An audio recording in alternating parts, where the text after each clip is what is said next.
Hello, everybody. Welcome to Ashcon 2021, Day 1. I'm your host, Jesse, and with me, as always, is my good friend and co-host, Neil. Neil, how are you today, man? Good, excited. Me too. I'm This super is jazzed sweet. for this. Yeah, it's super awesome. We're kicking off Ashcon Day 1 with a feature match between Inquisitor and Maj.Apollo. We're waiting for the players to put the game together right now, so as soon as we have I that, we will just cut over to that. I just heard a Discord. Let's see if it. Did you get a Discord? Yep, Uh, Nick is all set. Right, Nick says he's in as well, so we're just waiting for that to pop up here. So let's talk a little bit about AshCon 2021 and its format in case you are new. I don't know if the poll broke fighting. I'm sorry if it did. Something's going on with Streamlabs And today. you have to put in exclamation point vote space and then your answer, right? Right, yep. Yeah. And it will confirm your vote now. I did find a setting in that, so that'll help make sure everybody gets their votes counted. So we can still vote on that for just a little bit longer if it works. If it doesn't work, I promise we'll get those technical challenges fixed for tomorrow. Um, Pretty excited about this game. Mainly a couple of things. Number one, we've seen Inquisitor play a lot, especially recently, Neil, but Yeah. we have not seen Maj.Apollo. So this is a new player Yeah, there's for us. like 90 plus people in this tournament, I know so it's super cool. maximum we know like half of them, and Yeah, it's probably like much lower than that. yeah, for sure. And there's a ton of activity going on Ash Techie right now, which is super great. Looks like the poll did Streamlabs did close the poll. I don't know what's going on with that poll, but we're just gonna leave it alone. So Thanks for the attempt, fighting. yeah, appreciate it. So yeah, we're really excited for this to go off tonight. I do know a little bit of information about both of these players as far as their Phoenix Borns for tonight goes. So we will see, or this afternoon. I'm so used to streaming at night, folks. I'm gonna say tonight all week long. I'm so sorry for that, but we've got Inquisitor playing a Leo deck, and we have Maj.Apollo playing a Symboli deck. So we're gonna get to see Symboli live in action today alongside a Leo Yeah, a deck. couple of Phoenix Borns that I mean, because of the nature of how Ashcon works, we don't have like the actual distribution of Phoenix Borns or anything among the field, but these are not common Phoenix Borns in our tournament series. Right. So I haven't, I think we've seen one Symboli on stream before, and we've had two in the tournaments up to this point, and seen a couple Leos, but uh it's going to be interesting. Like this is a not a matchup I would have like guessed if you were asking me what I thought we were going to see in a feature match on Yeah. I mean, Ashcon. obviously, I'm not sure. Nick and company, they do all of this work, right? So we didn't pick the match, which is super great. I'm super happy we didn't have to pick through Yeah, a bunch of feature matches to figure out who to feature. Nick picked the match for today, and I'm not sure what the criteria were for determining who could play, but I want to give a shout out to Plaid Hat Games for putting down AshCon 2021. Though, like this is just fantastic. There's so much buzz in the community right now. The community Discord is just on it has fire. gotten more people involved in digital than any other thing we've seen Absolutely, up to this point. absolutely. And if you want to play on stream, I know he's still taking signups for uh, feature matches the rest of the week. Um, okay, George says I believe it's a lottery between folks who are available in a particular slot. So you just like sign up for a slot and they choose a lottery because you have an incentive to play on stream too. Uh, the winner gets the dice prize, right? Right, absolutely. Yeah, Which so is really cool. there's the giveaway for prizes here is a set of translucent dice that are in the colors of the four base colors from the master set, if you will, and that will be, I think it's three dice of each one, so it kind of gives you incentive to keep going there. Looks like Inquisitor has set up his game, so we are going to jump into Inquisitor's game here, and we're going to jump over right away to the game and start our commentary. Stick around post game, folks. We've got a pretty exciting little surprise coming in post game here, so just hang tight after the game is over for some more fun Ashes stuff as we celebrate Ashes. Let's get this party started. Right. We're all bummed that it didn't Gen Con didn't happen, but this is a very cool event to put on in its place for where we're at for now. Okay, so So we got Maj.Apollo on the top with Symboli. We have Inquisitor on the bottom with Leo, which we knew those are the two knowns. Are we getting Nick in the commentary here? He's asking. We can drag Nick in for sure. Yeah, let's do that. So let's bring Nick on here. I'm going to mute Zoom and we'll get into Discord. Sounds good. I'll do the same.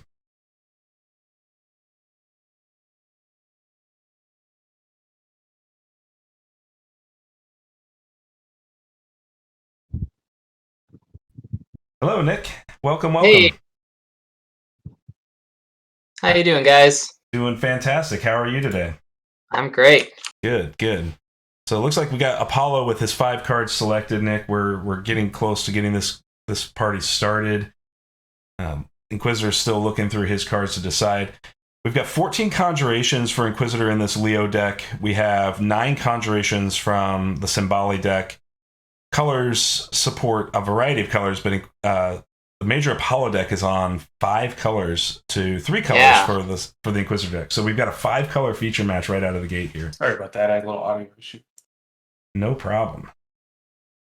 Yeah, lots of possibilities with the 5 dice colors and Symboli. We know Symboli really likes to bring knights for a good target for Gift of Wings there. So there's the Sonic Swordsman, of course, with Divine Sympathy there. We could maybe even see Celestial Knight as something with a bit of resilience to be refreshed again with the Armored.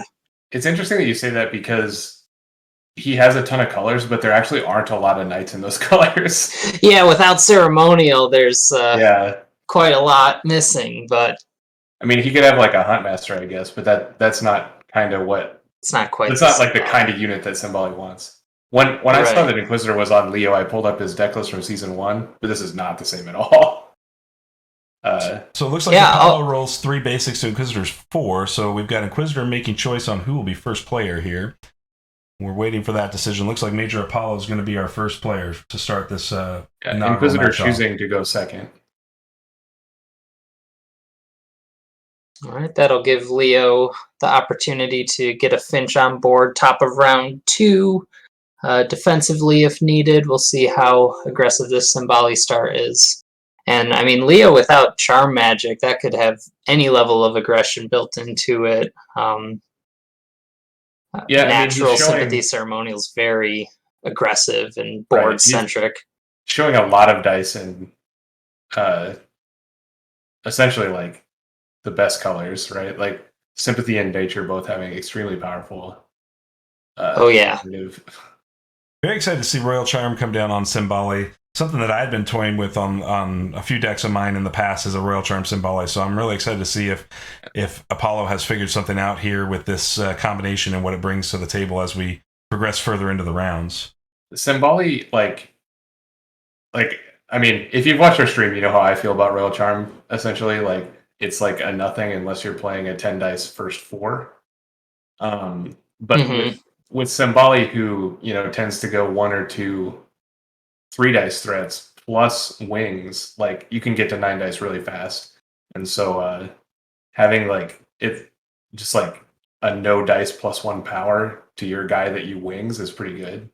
Yeah, if there's any place to make Royal Charm work in the first 5, this would be it. So there's a big tempo hit with putting that down, lose initiative on the battlefield right away, especially when you have any attack-based effects.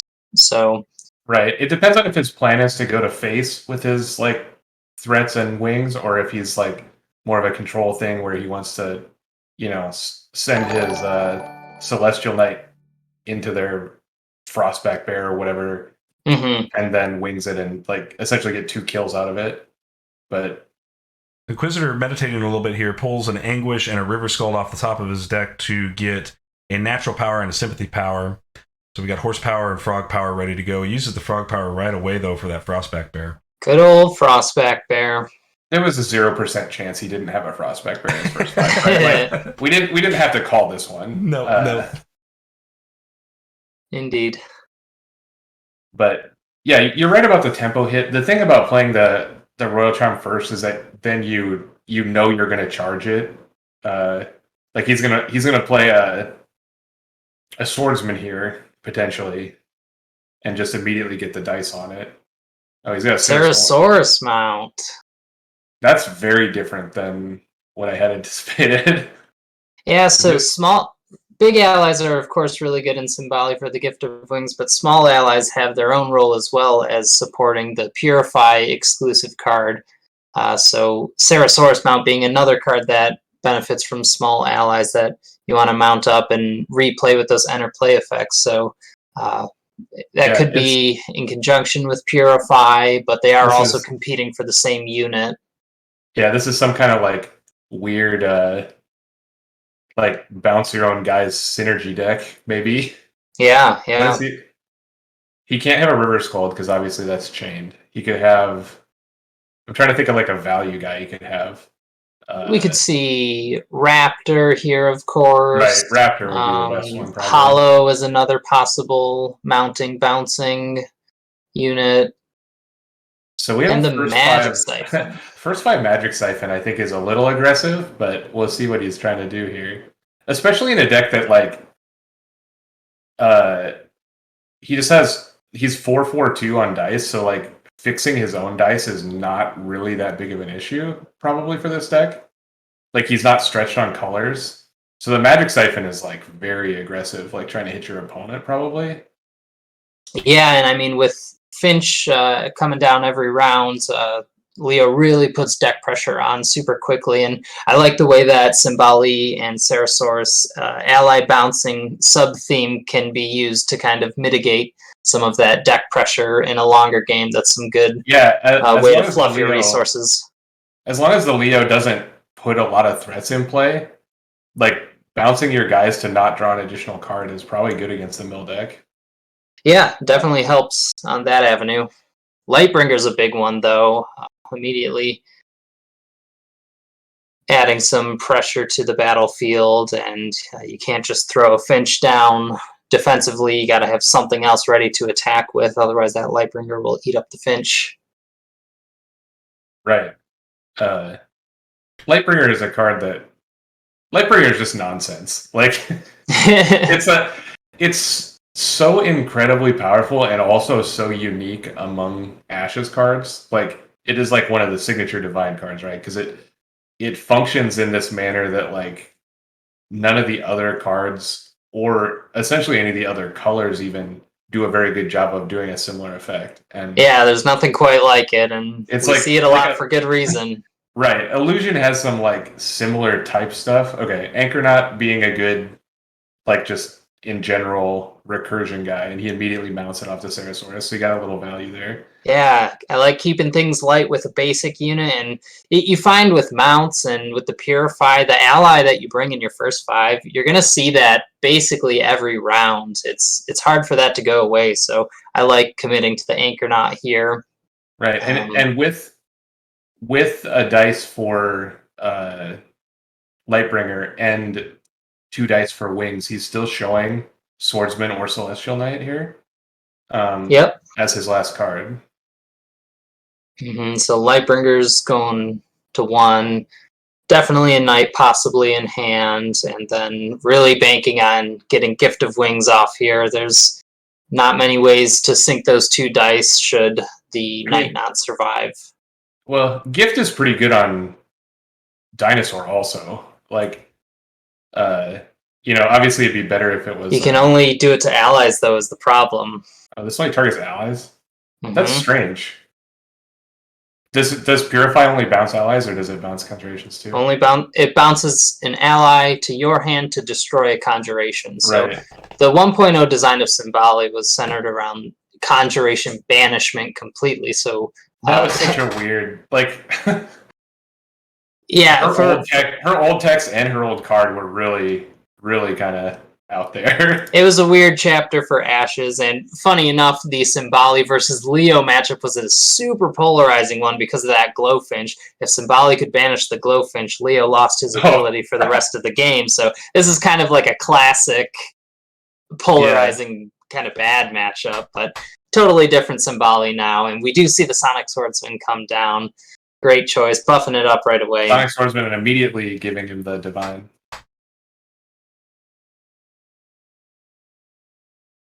All right, Inquisitor's got quite the threat with the Raptors down. But Alert and a on card in Sonic hand. Swordsman really taking advantage of the possible wide swing that we want to see here. So, looking at this,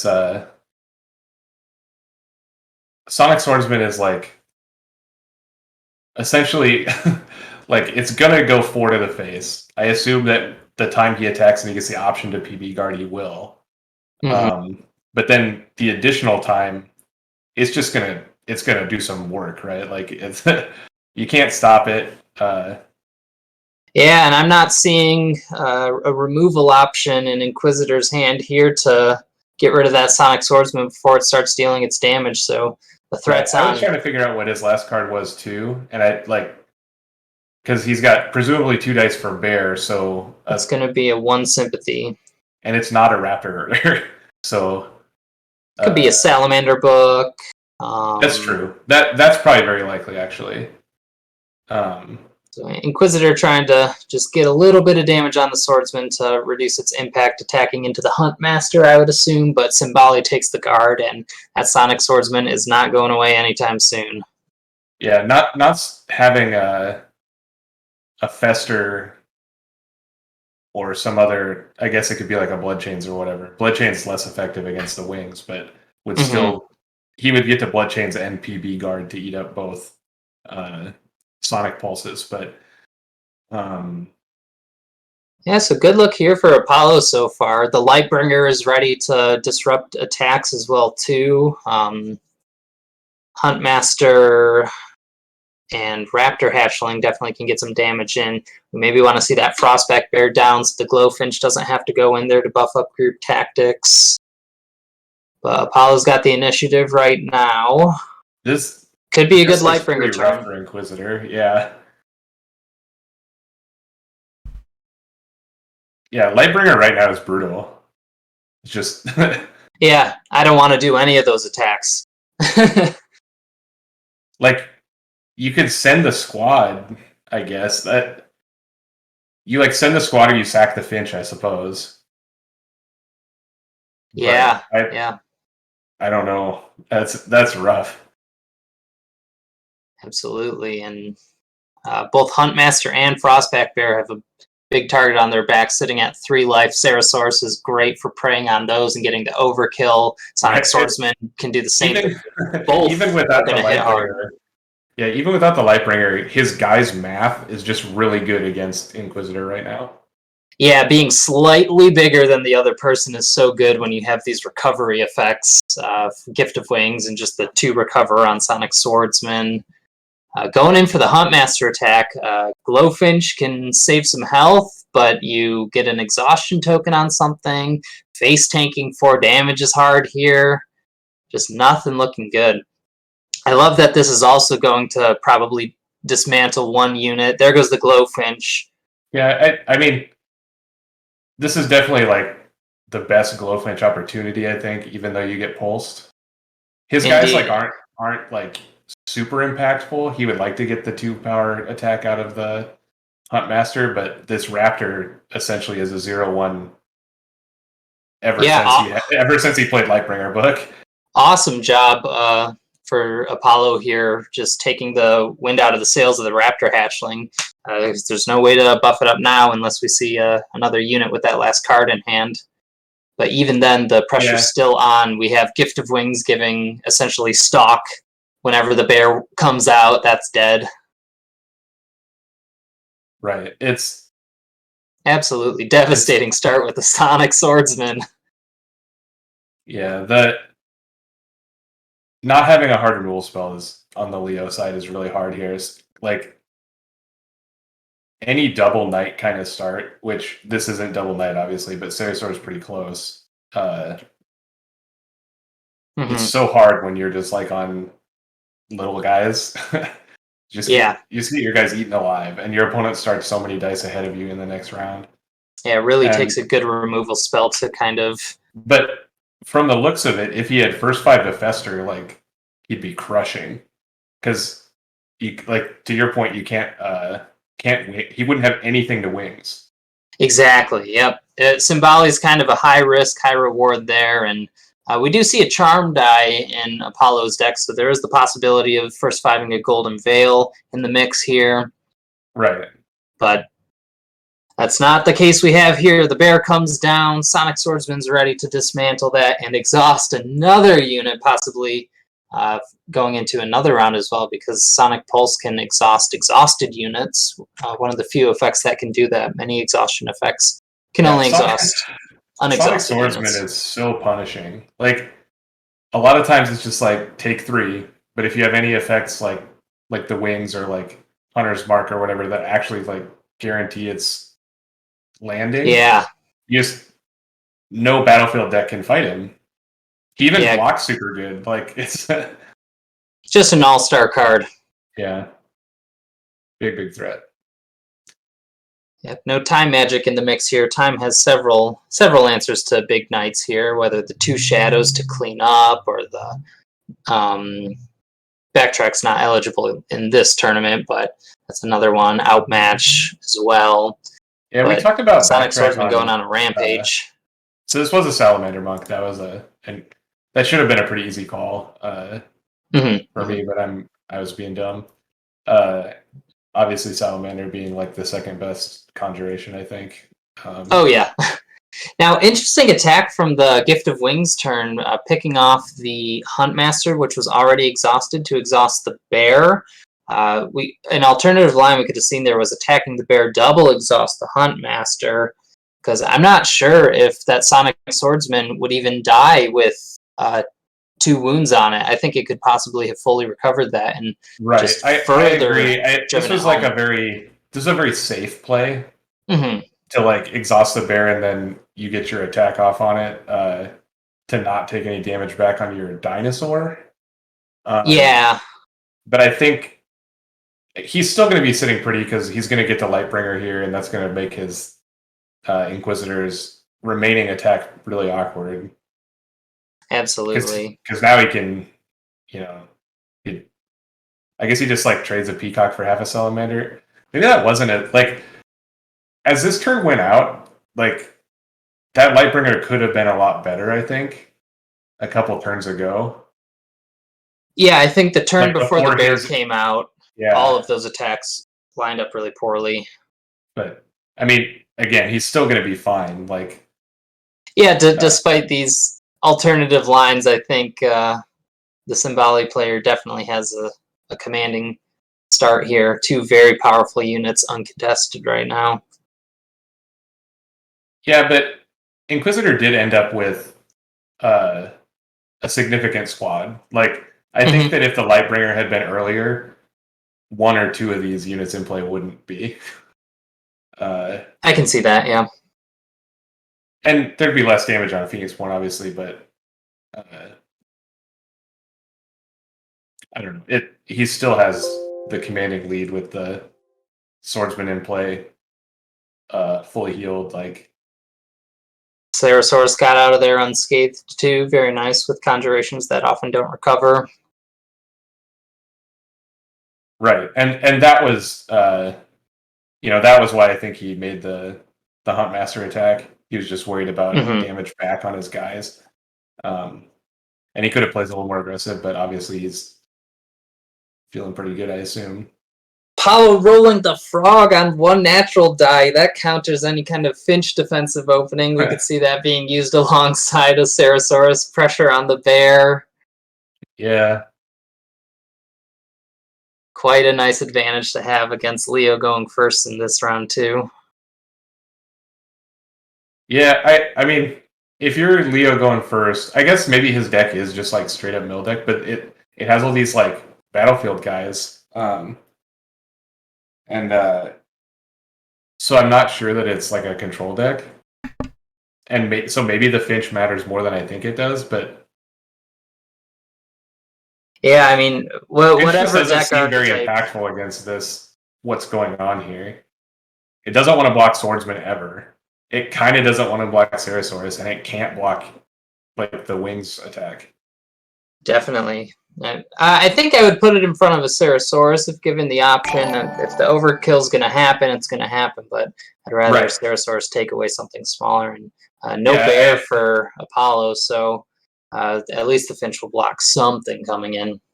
Right. I definitely agree with that. That in the current board state, blocking Ceratosaurus is like the best thing you're doing. Mm-hmm.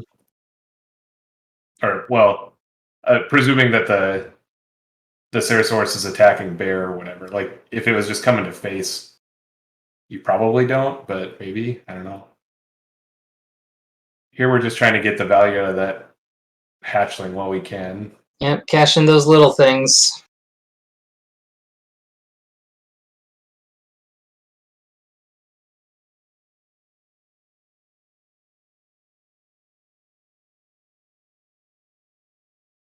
I assume that we'll be using the swordsman for something. Yeah, we'll Probably. see how to utilize alert here. I think blocking the raptor and taking 2 definitely puts Sonic Swordsman in a dangerous spot with only 2 life. So I like this, blocking the only 1 attack here and keeping 3 life on the Swordsman. Very nice. Yeah, it's an interesting. I would definitely agree with you. I would block one of the 1/1s. It's an interesting choice because obviously the monk spirit is a much weaker unit, but by blocking the hatchling, you give him the option to ceremonial it back, or by the herder, I mean. Oh, sure. So like, there's some value to blocking the monk that doesn't give him the play of recurring it. But with 5 cards in hand and no books activated, he probably has enough gas to do right now anyway that your plan A is not ceremonial back or after herder. Yeah. A damage is on the Sonic Swordsman now, which could really put the Fester threat down, kind of pressuring Apollo to use the Sonic Swordsman now, otherwise risking losing it all to Fester. So might be time to attack.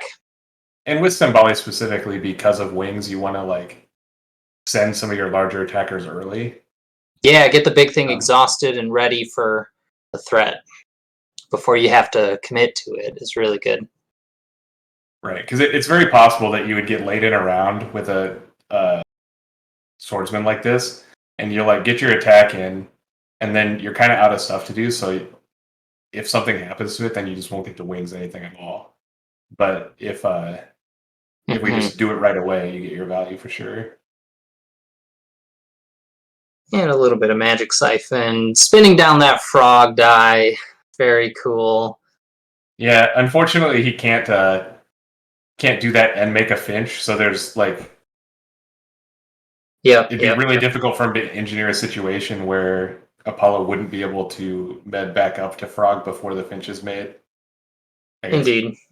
If that's a play he's worried about it, he'll always have it available.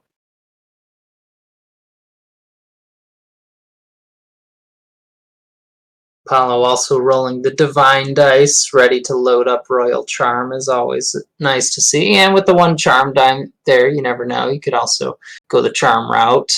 This deck hates conjurations. It's got his discard pile is a Purify and a Chain Creation, so that's just get rid of all of them. It's very pre-con Symboli reminiscent. I guess we haven't seen the Celestial Knight yet, but there's a possibility there. But it's cool seeing the Chain Creations there. That's a card that I have gained a lot of respect for. Chain Creations? Yeah. It's just like there's some decks that you just like put in your first 5 and they can't win. Yeah. Like it just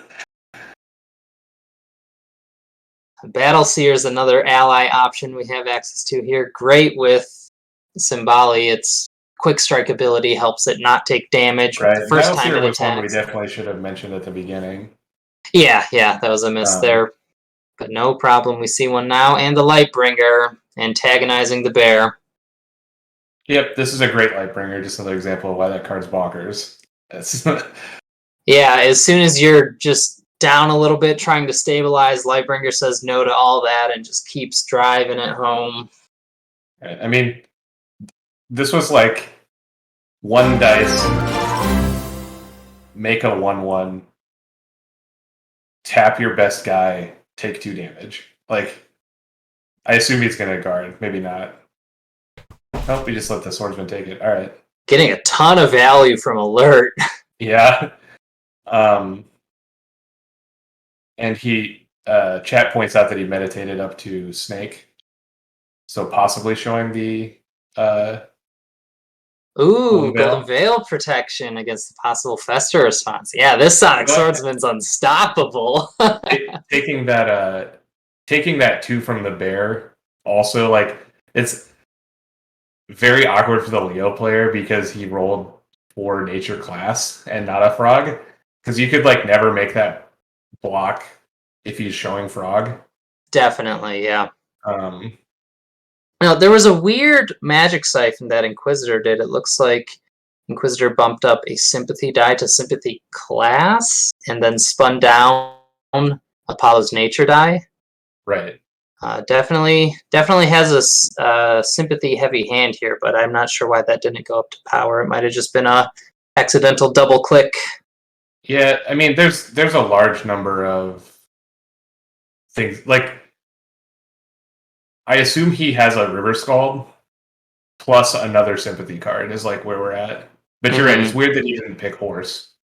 Yeah, I think that just might have been an interface thing. Hard to justify a reason not going up to power outside of needier stuff. But anyways, yeah, we know Scald is a very likely candidate. There's also one in the discard, so it's a card that Inquisitor has chosen for the deck already. Ceratosaurus mounts possibly a unit vulnerable to a 3 damage River Scald hit here. And the Finch comes out. Crescendo's another big one, yeah. Crescendo is a card I assume he has in his deck, but really kind of lacking the attacking initiative to use it to its full effect right now. Yeah, I have to think we're going to see a swordsman attack here from Apollo. Seems solid. I guess if he has the Golden Veil, it's a lot less like necessary. Mm-hmm.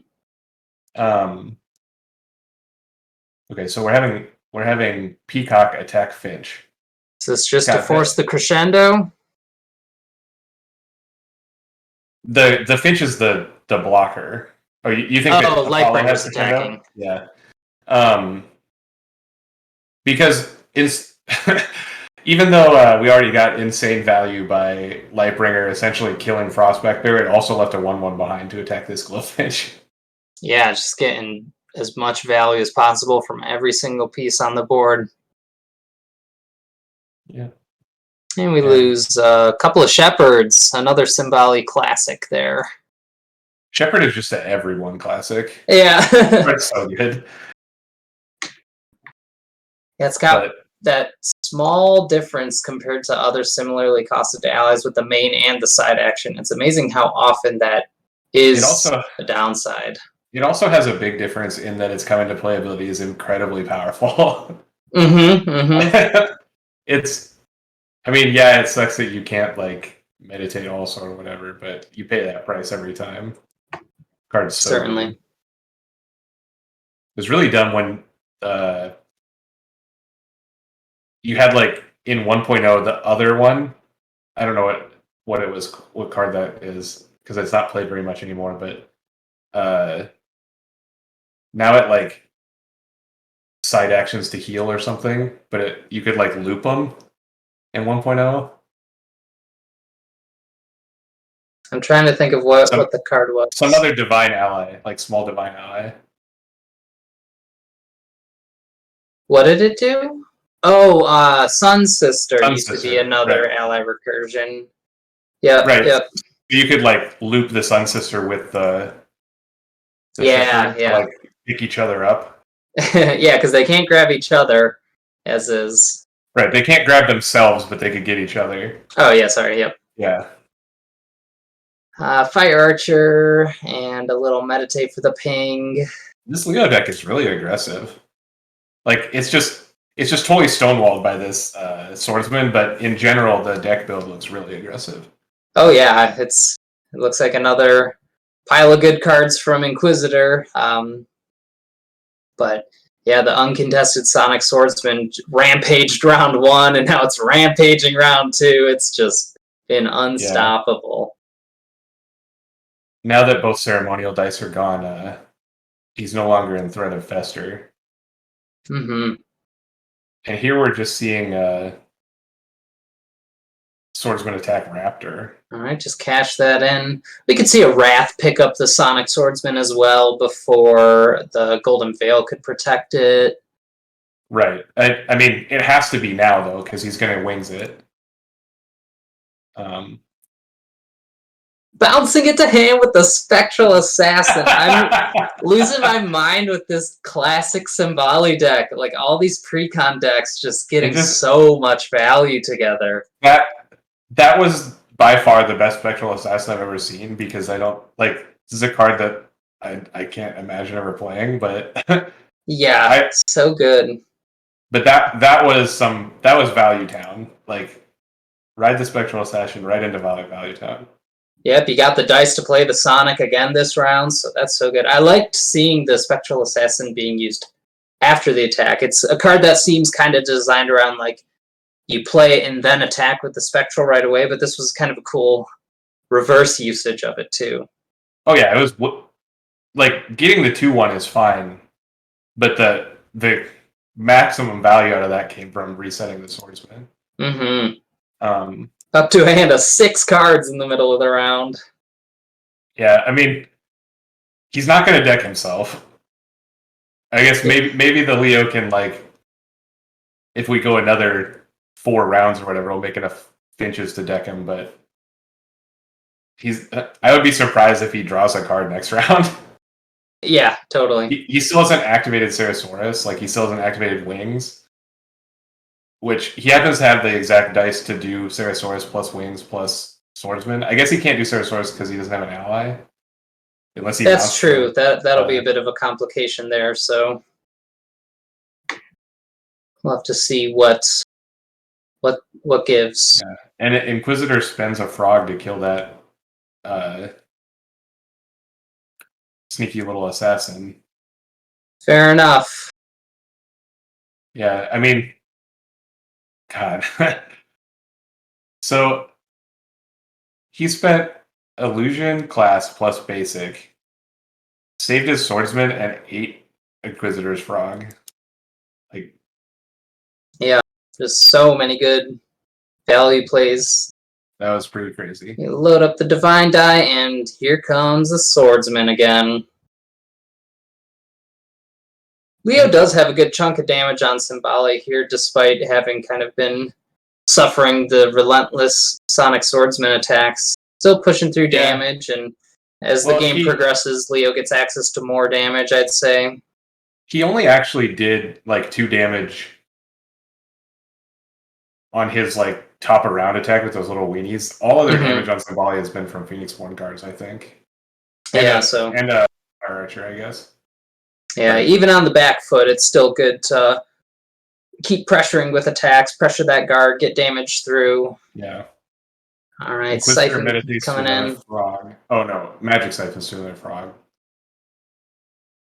And spins down the Nature Die again. Yep. Might be time to just say, forget it on that Ceresaurus if it's going to take another side action meditate to juggle that around, but all depends what's in the hand. We just don't know. Yeah.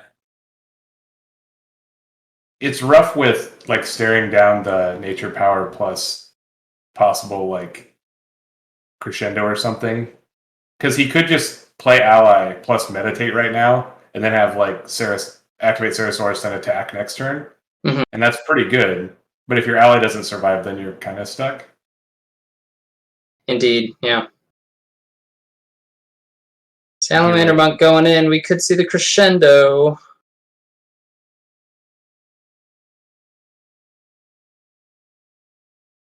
I keep reversing that. Apollo's attacking the Salamander. Right. Ceresaurus is attacking. I do that all the time, too, because I think that the defender should be the red bordered, but it's not. The defender is the blue bordered. I don't know why, but that also is how my brain works. All right, Overkill getting through. What's under that Cerasor? Oh, it's an anchor. Anchornaut. Yeah. Not that I think it's going to die anytime soon. So I've been considering for an update to the FAQ to make those face down cards that are put underneath from various effects to just become public knowledge, so you don't have to remember which ally was under the mount or what's hiding in the canyon shelter. I think it might just be a better experience for everyone, but I haven't made the call yet. From a logistics point of view, I'll cite Magic as an example. They have face down cards, and when you have more than one, you're required to number them because they need to know what order they came into play, because it's important to save game state that way. Indeed. And that's just a pain. Yeah, I think I would like to get rid of that. Because if you and I are sitting at a kitchen table, like on Ashteki, it's okay because they always put them in order of like left to right, like left being the oldest one. Yeah, you don't want to do any sleight of hand and change the order secretly. Right. If we were like sitting at the table, obviously, like maliciously, that'd be terrible because you're just cheating if you're doing it on purpose. Yes. But even if we just like I like move my Ceratosaurus into the red zone or whatever to attack you, and then when I like pull it back to my like normal battlefield area, like just because you touch cards on the table and move them around.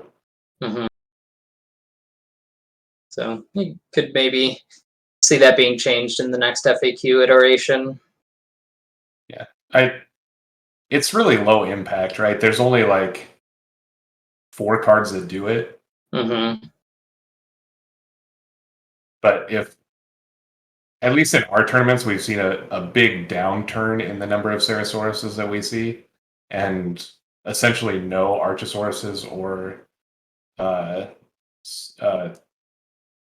Spectral Rider.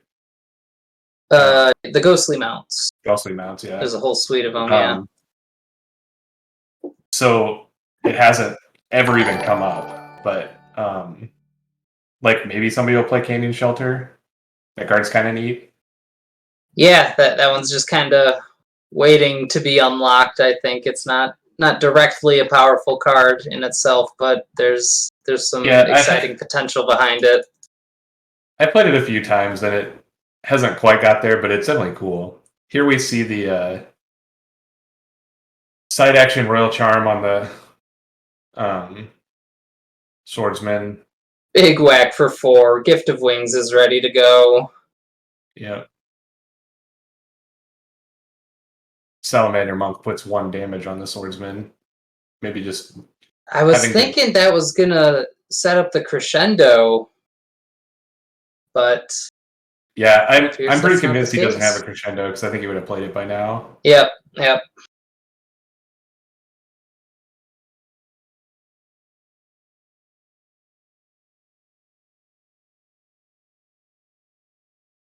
Yeah, we haven't even seen the wings yet. There's going to be a lot of damage on this Leo when we... This Sonic Swordsman's refusing to die.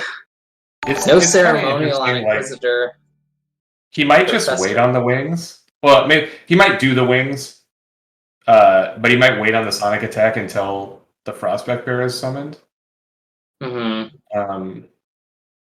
Since it essentially like gives him stock. Yeah, I'll be interested to see if the Sonic Swordsman hits the bear, that'll put it down to 1 life, and Inquisitor definitely has the magic available to clean it up. So instead we could see Gift of Wings being used to just hit one of the small things and exhaust the bear, and then just keep the Sonic Swordsman around. But having a bear around for next round, not always what you want to see.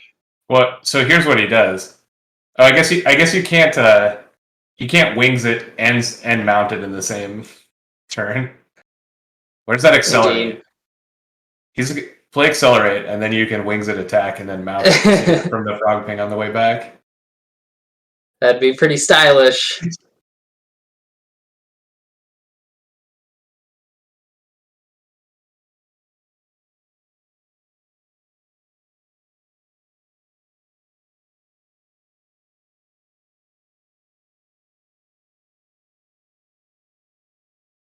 And back to Apollo, thinking about what to do on this critical turn.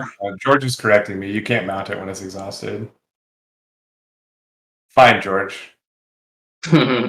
Whatever. In my hypothetical world where he has an extra dice and it's a time dice, it doesn't work. Yeah, in spite of all of that, like, even if the swordsman dies, it's gotten its use. Yep.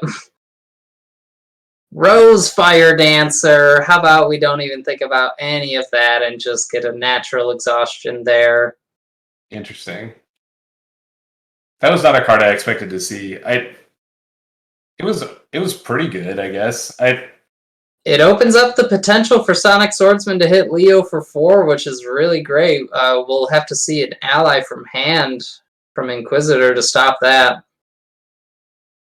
Yeah, it represents a lot of damage, I guess, just like straight Phoenixborn damage. Also lets the Sonic Swordsman do Gift of Wings to clean up the bear and exhaust maybe like a raptor or whatever comes down here. Get the bear out of there for next round and don't put the Sonic Swordsman into danger. So awesome Rose Fire Dancer here, I think. Yeah,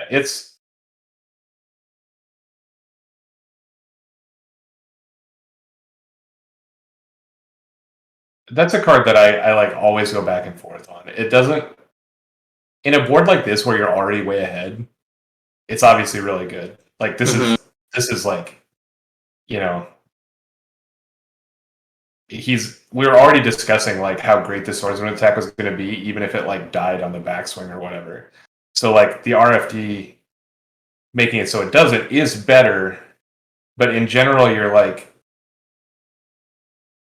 here's a Molten Gold and Golden Veil to stop it. Devastating. So he did have the Golden Veil.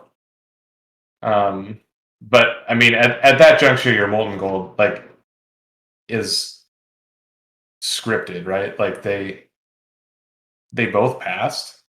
Oh, well, playing the Golden Veil. He didn't have the dice to wings after the GV. That's what I was trying to figure out, why the swordsman didn't attack, but he couldn't wings.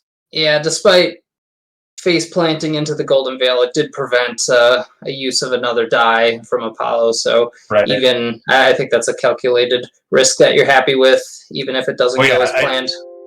If you have Molten Gold there and you have to play it on Swordsman, like it. The Swordsman, even if the best thing the Swordsman does is spend 2 dice to 4 you, you're still trading down with Molten Gold. Like you're not winning that race. Yeah. And if he decides to go at bear, you're like 10 dice behind going into round 4 here. And around 5. Right, Apollo's got the initiative here with a fresh Rose Fire Dancer, a Ceratosaurus ready to attack. There's all sorts of damage that can come here. I mean, if he's really aggressive, he could make Ceratosaurus attack for 1 million. I don't think that's actually good. But yeah, they're all at 3 attack. Yeah, I mean, he has any number of things he can do. Grip full of cards, bunch of guys in play that are awesome. Staring down a 1/1 and a 2/3, and part of a 1/1. Yep, that can't block there. Here we have swordsman attack. Fire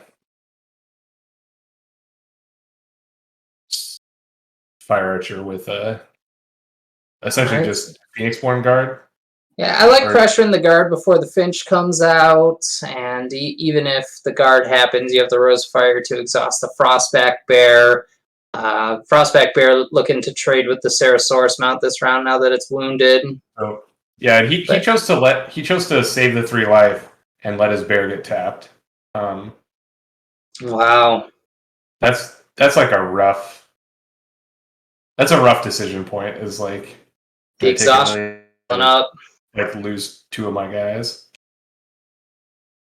Salamander Monk Spirit's got a nice position to pressure the Rose Fire Dancer and get the guard. RFD also is one of the effects in the game that can target an already exhausted unit, right? Mm-hmm.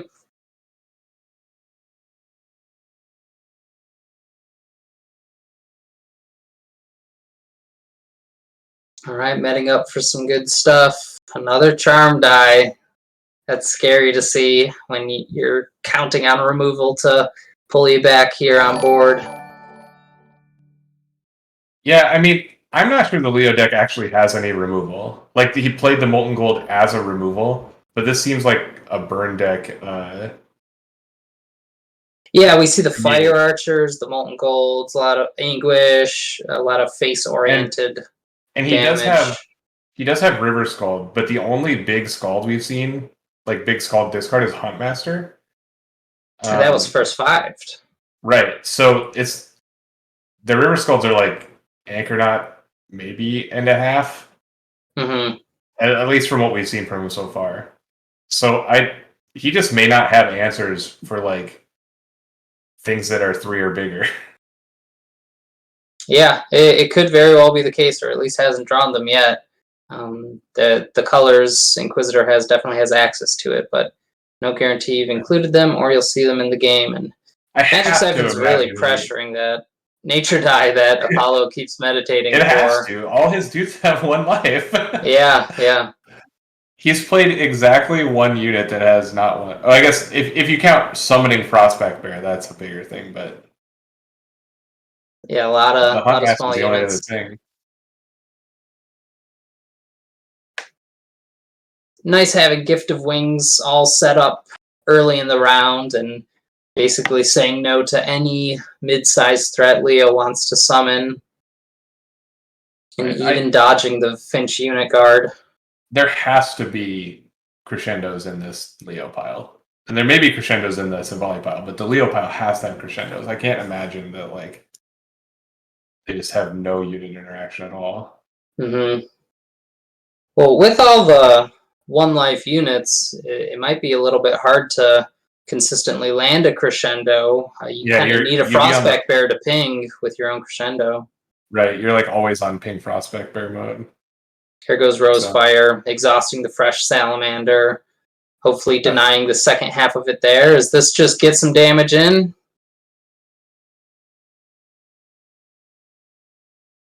Yeah, I mean Salamander's a fine target for Rosefire. It doesn't seem like he's particularly interested. Like he's particularly worried about dealing with any other threats, so he might as well just use it now. He plays a Celestial Knight. There's a Celestial. So we've seen 1 Battleseer, we've seen 1 Swordsman and 1 Celestial Knight. I wonder if he has more of any of the particular ones. Yeah, definitely has the couple Shepherds to bounce them back, but see how much deck space is committed to finding them.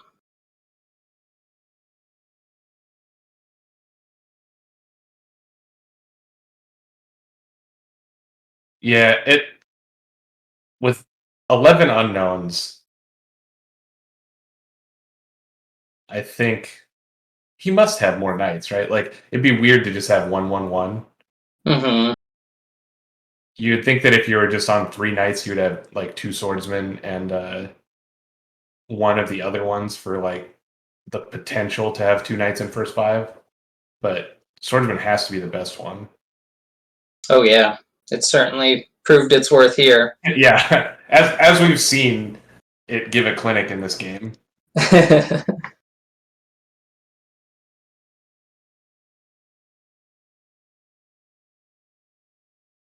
All right, siphoning again. There's a ceremonial die and spinning down the possible golden veil. Is this a Fester cleanup? That's a very nice surprise Fester if we see it. I mean, if he's going to win this game, he like has to have it, and he has to have it right now.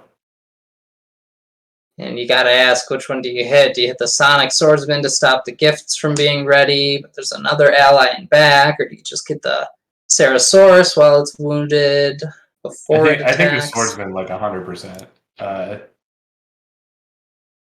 The Sarasaurus is still a threat, obviously, but gotta get that Sonic Swordsman. Yeah, you got to make him work for the wings, right? Like you gotta make him make a meaningful attack with the Celestial Knight, which isn't hard when you're half dead and your battlefield's low. But he doesn't have the Fester; he just has a no Huntmaster. Fester here. It's Huntmaster.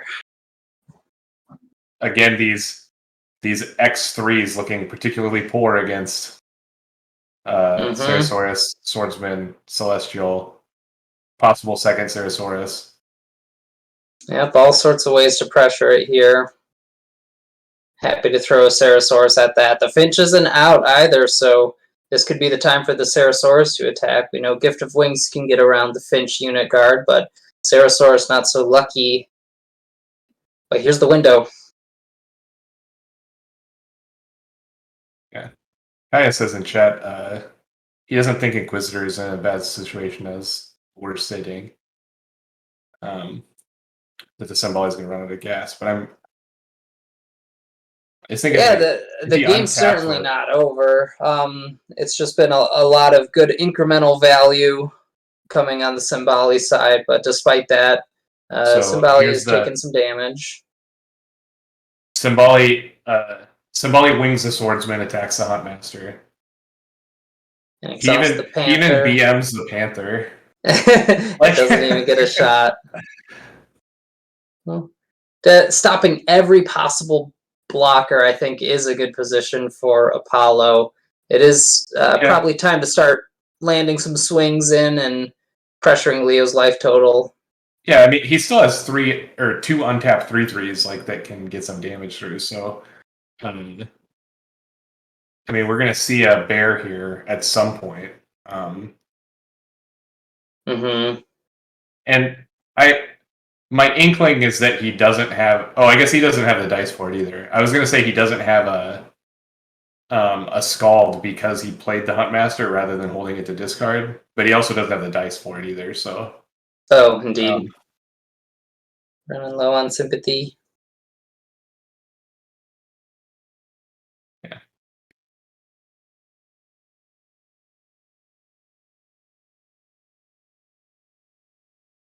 Yeah, this has been a weird game. Like, just both battlefields full, like, the whole game. Yeah, it's been very, very congested there. Not a whole lot of burn and mill happening. Been a very battlefield-centric deck, so whoever maintains battlefield by the end of this round and starts banking some hits, I think is going to have a good advantage. Inquisitor's up 1 die, so despite being down on battlefield presence right now, has the advantage on dice. Yeah, Anything could turn it around. It's really rough. I guess he still has the Monk Spirit left, so that makes the Lightbringer a little less impactful. But like when you're sitting here with your board tapped out and you just you have the only ability to play like 1 real threat into your opponent's untapped Lightbringer book, you're like. Well, Symboli's battlefield's full right now. 5 battlefield being a notable disadvantage against Leo, who has the 6. Right. Symboli's going to have to find a way to make some space or invest dice into non-battlefield related things. Just another reason why I think the RFD is a little like risky, especially in the smaller battlefield Phoenixborns. Because it's just, this one has been good because you got 2 activations out of it. Anytime you get 2 activations out of one of these guys, like a RFD or a Flute Mage or whatever, feeling good. Then you know you got more than a card's worth. But there's so many effects in the game at 2 dice or cheaper. Well, maybe not cheaper, but at 2 dice that do what Rosefire does. Yeah. It's also a setup for a possible Purify. I know Apollo's meditated 2 of those away, but an exhausted Rosefire Dancer is pretty innocuous, but a Purify could reset that, and there's still an illusion die to replay it again. I want to see another Spectral Assassin. It's much worse than Purify because the Spectral Assassin doesn't actually make a space in your battlefield. True. Taking it up. If there were time for Purify. Yeah, it bounced it first, then makes it 2-1. But yes, Purify would be insane here. Looks like we got Lightbringer going in. Yep. The Finch Mill is adding up despite the kind of ally resiliency that Symboli has. Definitely has been a lot of meditations alongside the Magic Siphon pressure. There's the last Purify. So we're not going to get to see that. 1 gold. Oh, no. Yeah, I mean, maybe he'll just get battlefield stuck and milled. Yeah, it's totally possible. I mean, we haven't seen a whole lot of burn or piercing damage in the Symboli deck. So you think he plays 3 Anguishes? Like, we're getting to the point where Anguish starts actually doing damage now. indeed. So given the kind of burn look of this deck with the Molten Golds and the Fire Archers, I think Anguish plays into that well, and we certainly have the side of Mill with Finch and Magic Siphon. So the late game is adding up, and Apollo's really is committed to getting damage around the battlefield. And while they have some good threats now, this Bear's potentially saving Leo 3 life here. And Inquisitor gets the top of round next turn, possibly able to clean up some threats before more attacks get in through. Yeah, I definitely think chat was right. Leo's not out of it yet. Yeah, I think if he has two Anguishes remaining, he's in a good spot. Anguish is a card that when I build a deck, I usually play 2 of. Because I just, like, it seems like you only need to play 1, and it's only good, like, now when the pile is small. Like, at the first 5 or, like, early round 1 or round 2 Anguish is, like, never very good. But maybe he's just stocking up 3 and he's going to go straight to face. At this juncture of the game, it converts to a lot of damage. Definitely. I sure was looking forward to a Purify. That's not a card you see work out for the best all the time. Yeah, if it works, it's super value, but it's not quite as droppable as something like Sword of Virtue, which you always have a way to use. Purify, you kind of have to wait for the stars to align, but then you do get super value from it because it's only 1 die. Similar to Jess's Fear, it requires a sacrifice of your own resources to get the dice. It's like a die and a half or whatever. Like a die plus. It's like 2 dice minus however much value you got out of the guy you bounce. Yeah, the more you can take advantage of your sacrifice, the better. Yeah. Which this deck, like, it had the one of Anchor Knot. Apparently has Essence Druid that just got pitched. Oh, that was a meditate. Yeah, all the shepherds are gone.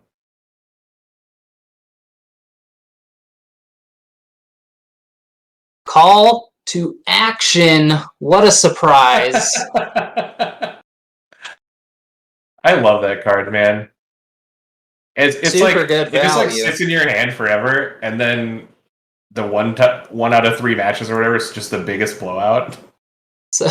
So that Sonic Swordsman that was looking to get pinged off by the Monk Spirit suddenly back in action. Symboli's guard is down though. Frostback Bear has the lone defender, while Apollo has the window to attack with possibly 3 big, beefy units. I think it's time to get some damage in.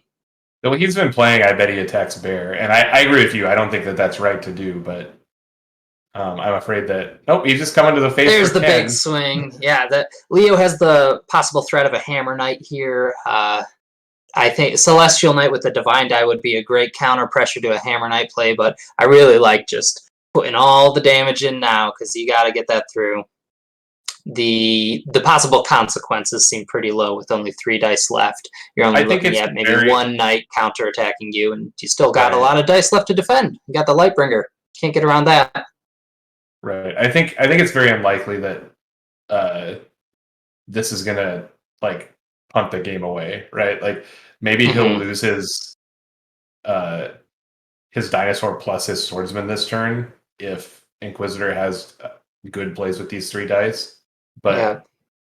Very good technique buffing the Celestial Knight here, because the bear wants to block one of the Sonic Swordsman or the Ceratosaurus Mount to destroy it, but the extra damage is getting through on the Celestial Knight, not the unit Frostback Bear wants to block, but it has to anyways. Life points matter too much is what Inquisitor's showing with that play.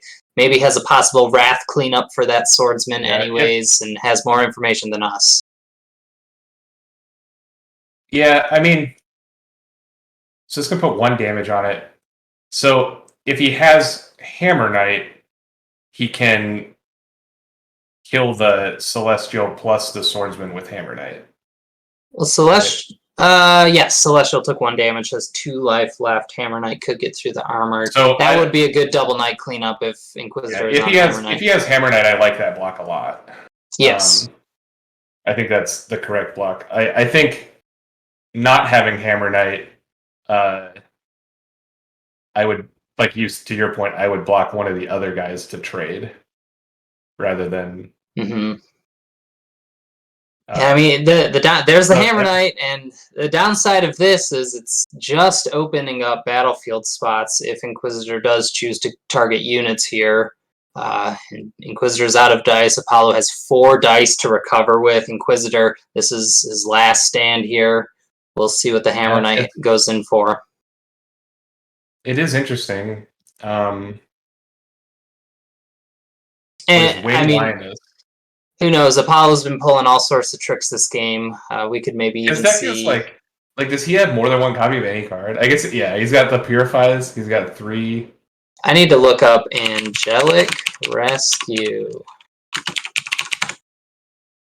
Angelic Rescue would be pretty good if he tries to Aftershock the Swordsman. Yep, that's what I'm seeing as a possible trick here with that Divine Die. Anything could happen. I don't think he has it because, I guess he could have drawn it this turn, but there were times in previous rounds it would have been really, really good. So I don't think he's holding it by any means. So he plays. Meditated away the Royal Charm. Yeah, to play this. Definitely. Yeah, I mean, Symboli's down to the danger zone. 3 cards in deck, 2 in hand. Every card matters. Inquisitor's simply he knows he's going to have some battlefield space. So, I mean, I guess it's also possible Inquisitor just passes. I mean, to not take additional damage, because they both passed. Hammer Knight misses an attack there. It's possible that could have been banked onto Symboli there, but yeah, who knows what the guard was retaliation. Down, so I guess he could have just gone to face for 3, but with 4 dice, I don't think in the he wanted back to take. I guess if he goes to the face for 3, he can't make a Lioness without doing some other work. And passing definitely favors the Leo there. Like, we just want to see more rounds. We just saw Apollo not be able to spend 4 dice. That's a huge resource drop. We can see the constraints of Battlefield really making a difference there. 4 unused dice, all unused books, and just nothing to do about it. He rolls pretty well, which is good because his meditation is low, but he's still facing down double Magic Siphon, so... Yep, that Siphon's gonna hurt. Now we're in the position where Magic Siphon turns you off pretty good. It's just 5 points of damage Symboli has to get through. If Leo can hang on here, the mill damage is gonna start coming in. Rosefire Dancer back for a 3rd round. Interesting that Rosefire Dancer's 3 attack is actually, like, kind of important here. Oh, yeah. Normally you, like, never take the 3 attack into account because she's just, like, a tap stick, but you could just, like, swing with it. I don't think swinging all out, like, right away is good, but...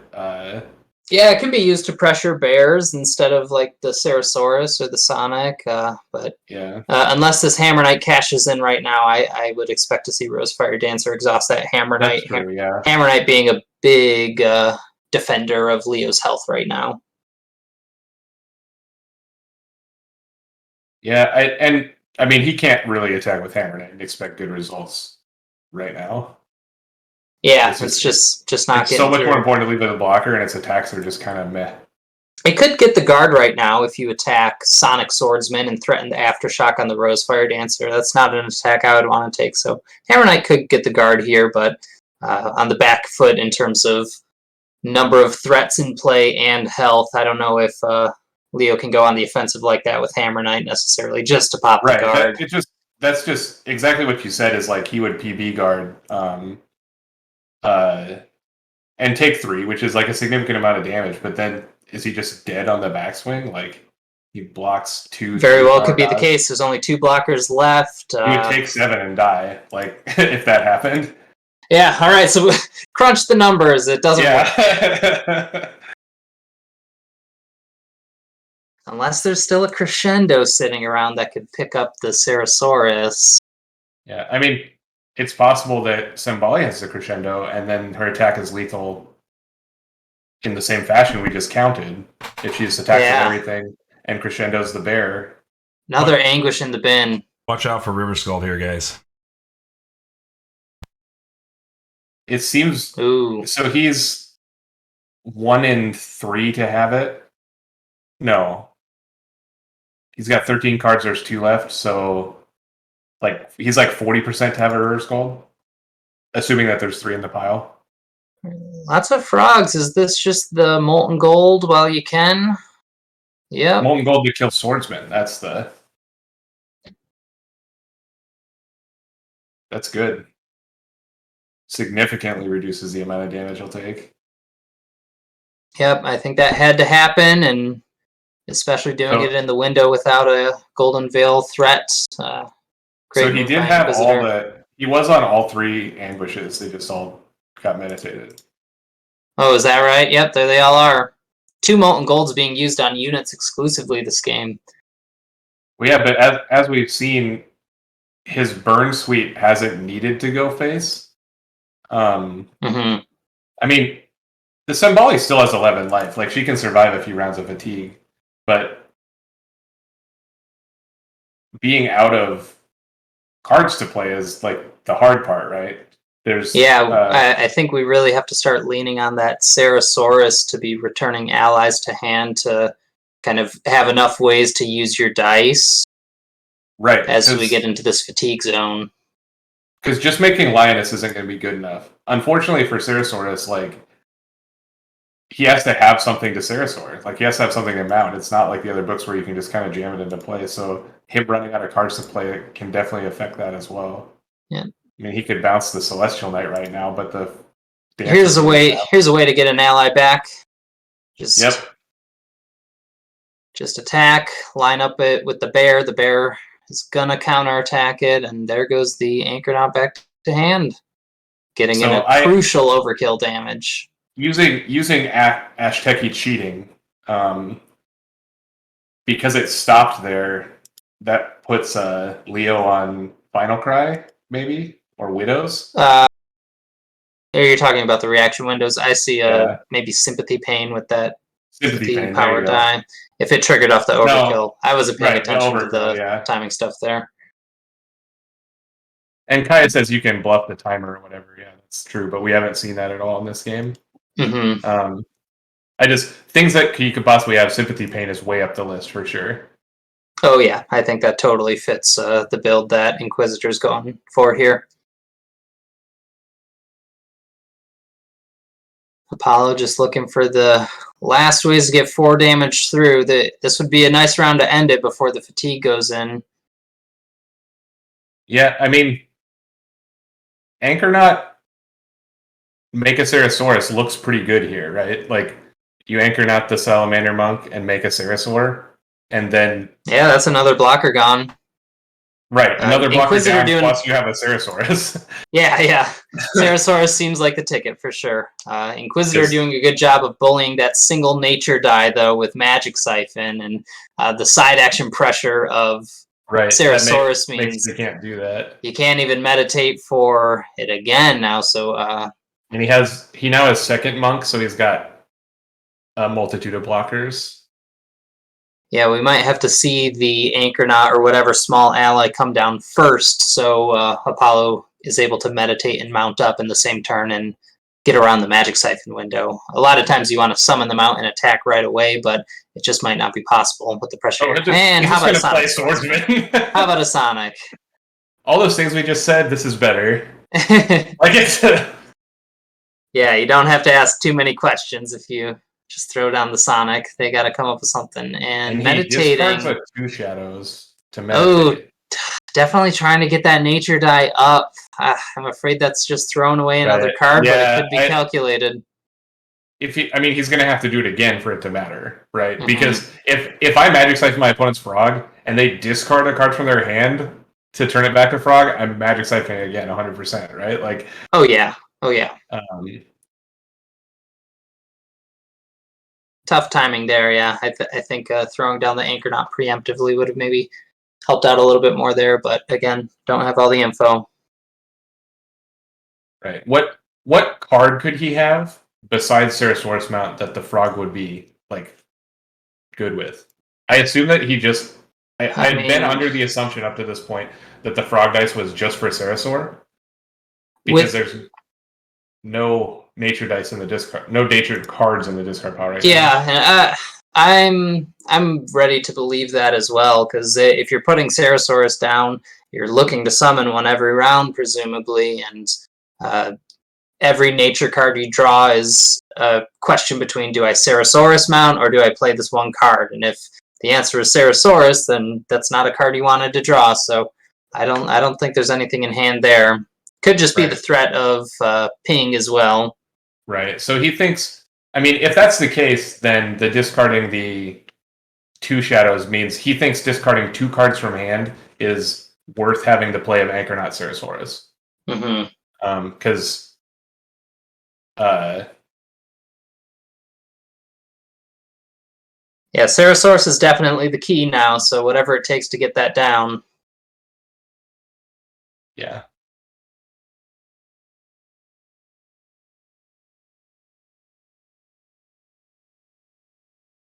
Yeah, and chat brings up a good point. If his plan is to win this round, then the 2 shadows is not meaningful. Yeah, that's a good call. All right, the bear's down. Yeah, Kaya.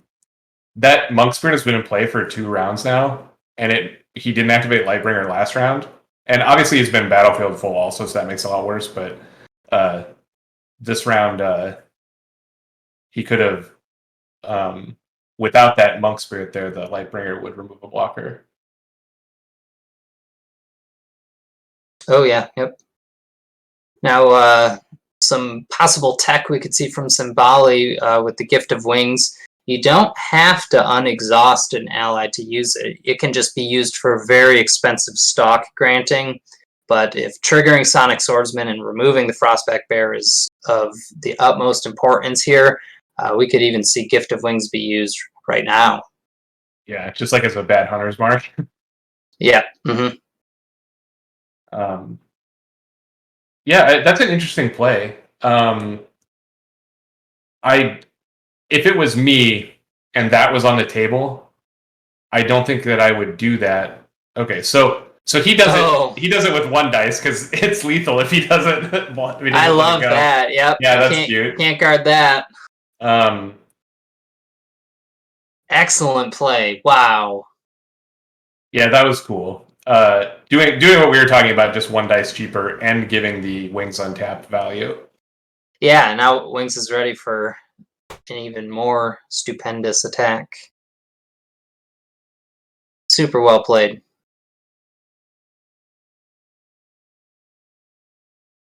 Yeah, do you know this player, Maj.Apollo? I don't. Maj.Apollo? I don't know what it's supposed to be, but not a player that I've ever met, or I don't think has played in any Shuffle Bus tournaments, but has played really well. Yeah, absolutely. Has played lines really very differently than I think I would have, but obviously, like, I'm not experienced with the Symboli deck he's playing.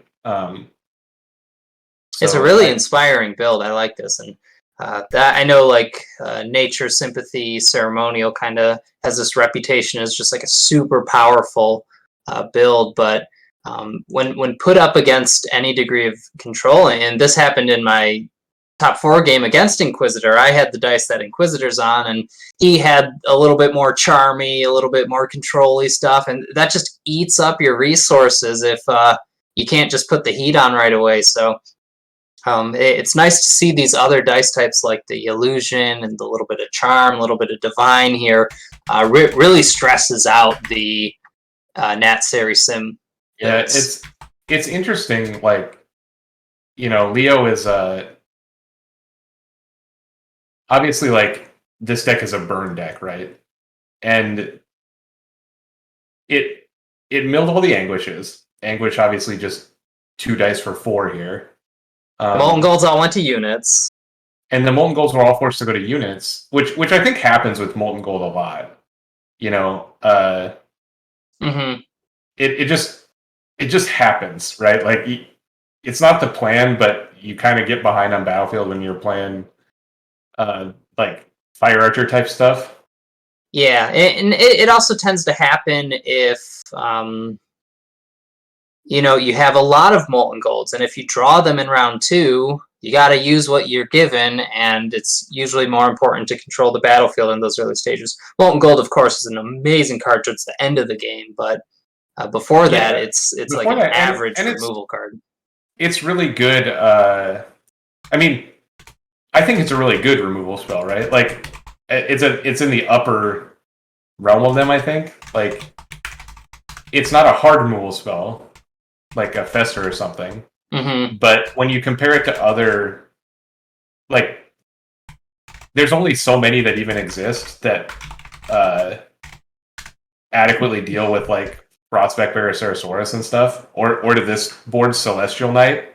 Like, there's, like, Crescendo, and it's not that much worse than Crescendo. Like, it is worse than Crescendo because Crescendo operates, like, outside the game. Yeah. Whereas, but the discard a card to Crescendo is a real cost.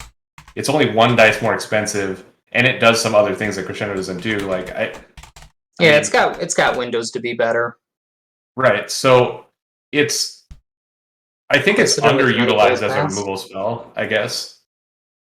Yeah, it depends how much the meditation is going to cost you there and how much it's going to stress your nature dice. Nature dice tend to really go into the battlefield, and in terms of creating your own units and maybe doing like rats or raptors. Right. Yeah, I mean, it has its downsides. But it just, I like in a control deck, not a burn deck. Like, in a burn deck, I think it goes to face a lot more. But if you're playing a control deck that has like a bunch of nature dice to do it, having a removal spell for most of the game that translates into, like, killing them at the end, like, that's, like, ideal for a control deck, right? Like, yeah, having the pivot there, it's worth the extra cost. And we know it's not as efficient as other removals like Fester or whatever. Like Ping Fester is also 2 power dice that removes a full night that Molten Gold can't do. But yeah, the Fester can't go face at the end of the game. Right. So here the Peacock Glowfinch fight continues. Yep. This has been the story of this game, is Peacock v Finch. There's the guard. Okay, so he keeps the Finch up. So good to see these divine dice. Sympathy Pain picking up the Sonic Swordsman there, removing the Gift of Wings potential. That's a big deal. Great use of the guard.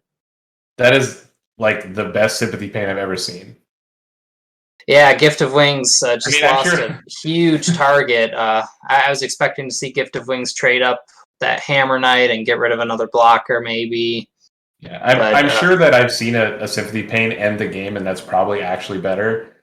But like, this was by far the best in-game Sympathy Pain I've ever seen. It's a big way to stay in the game, removing Apollo's kind of best combo that's available at the moment. Yeah. So here he meditates for Frog again. Okay, the siphons are down. It's time to get a Ceresaurus up. It's going to be 1 more damage. Leo hanging in there.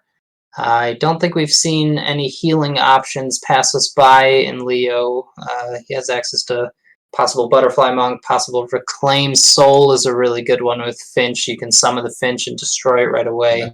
Not as good at this stage. Underplayed card. It's a strong one. I think it's great, and it's definitely a worthy candidate in Leo. just with the immediate access to Finch and since he always has like a unit you want to die. Mm-hmm.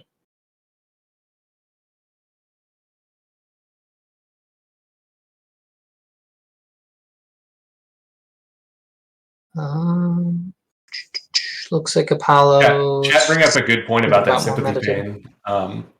He actually had the opportunity to illusion power the horse head prior to attacking, and then they couldn't have sympathy pain. Oh, strong move there. So we'll see if sympathy pain on sympathy is one that it kind of dodges my eyesight a lot. That used to be a charm only card, and having it in sympathy now, I kind of forget that that's sympathy pain, Nick. I know. That's why I put it there. So we'll see if he actually uses that illusion dice, because if not, that was maybe a big miss. Because we had already called the sympathy pain from before, just based on the like weird ass techiness. Mm-hmm. So it's their main action to unspent. What's happening? I'm not sure.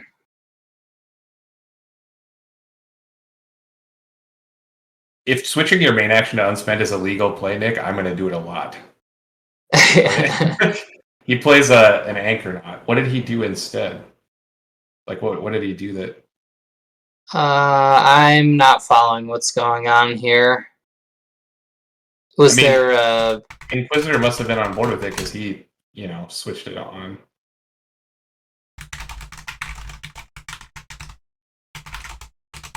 I think Jesse's going to go ask him.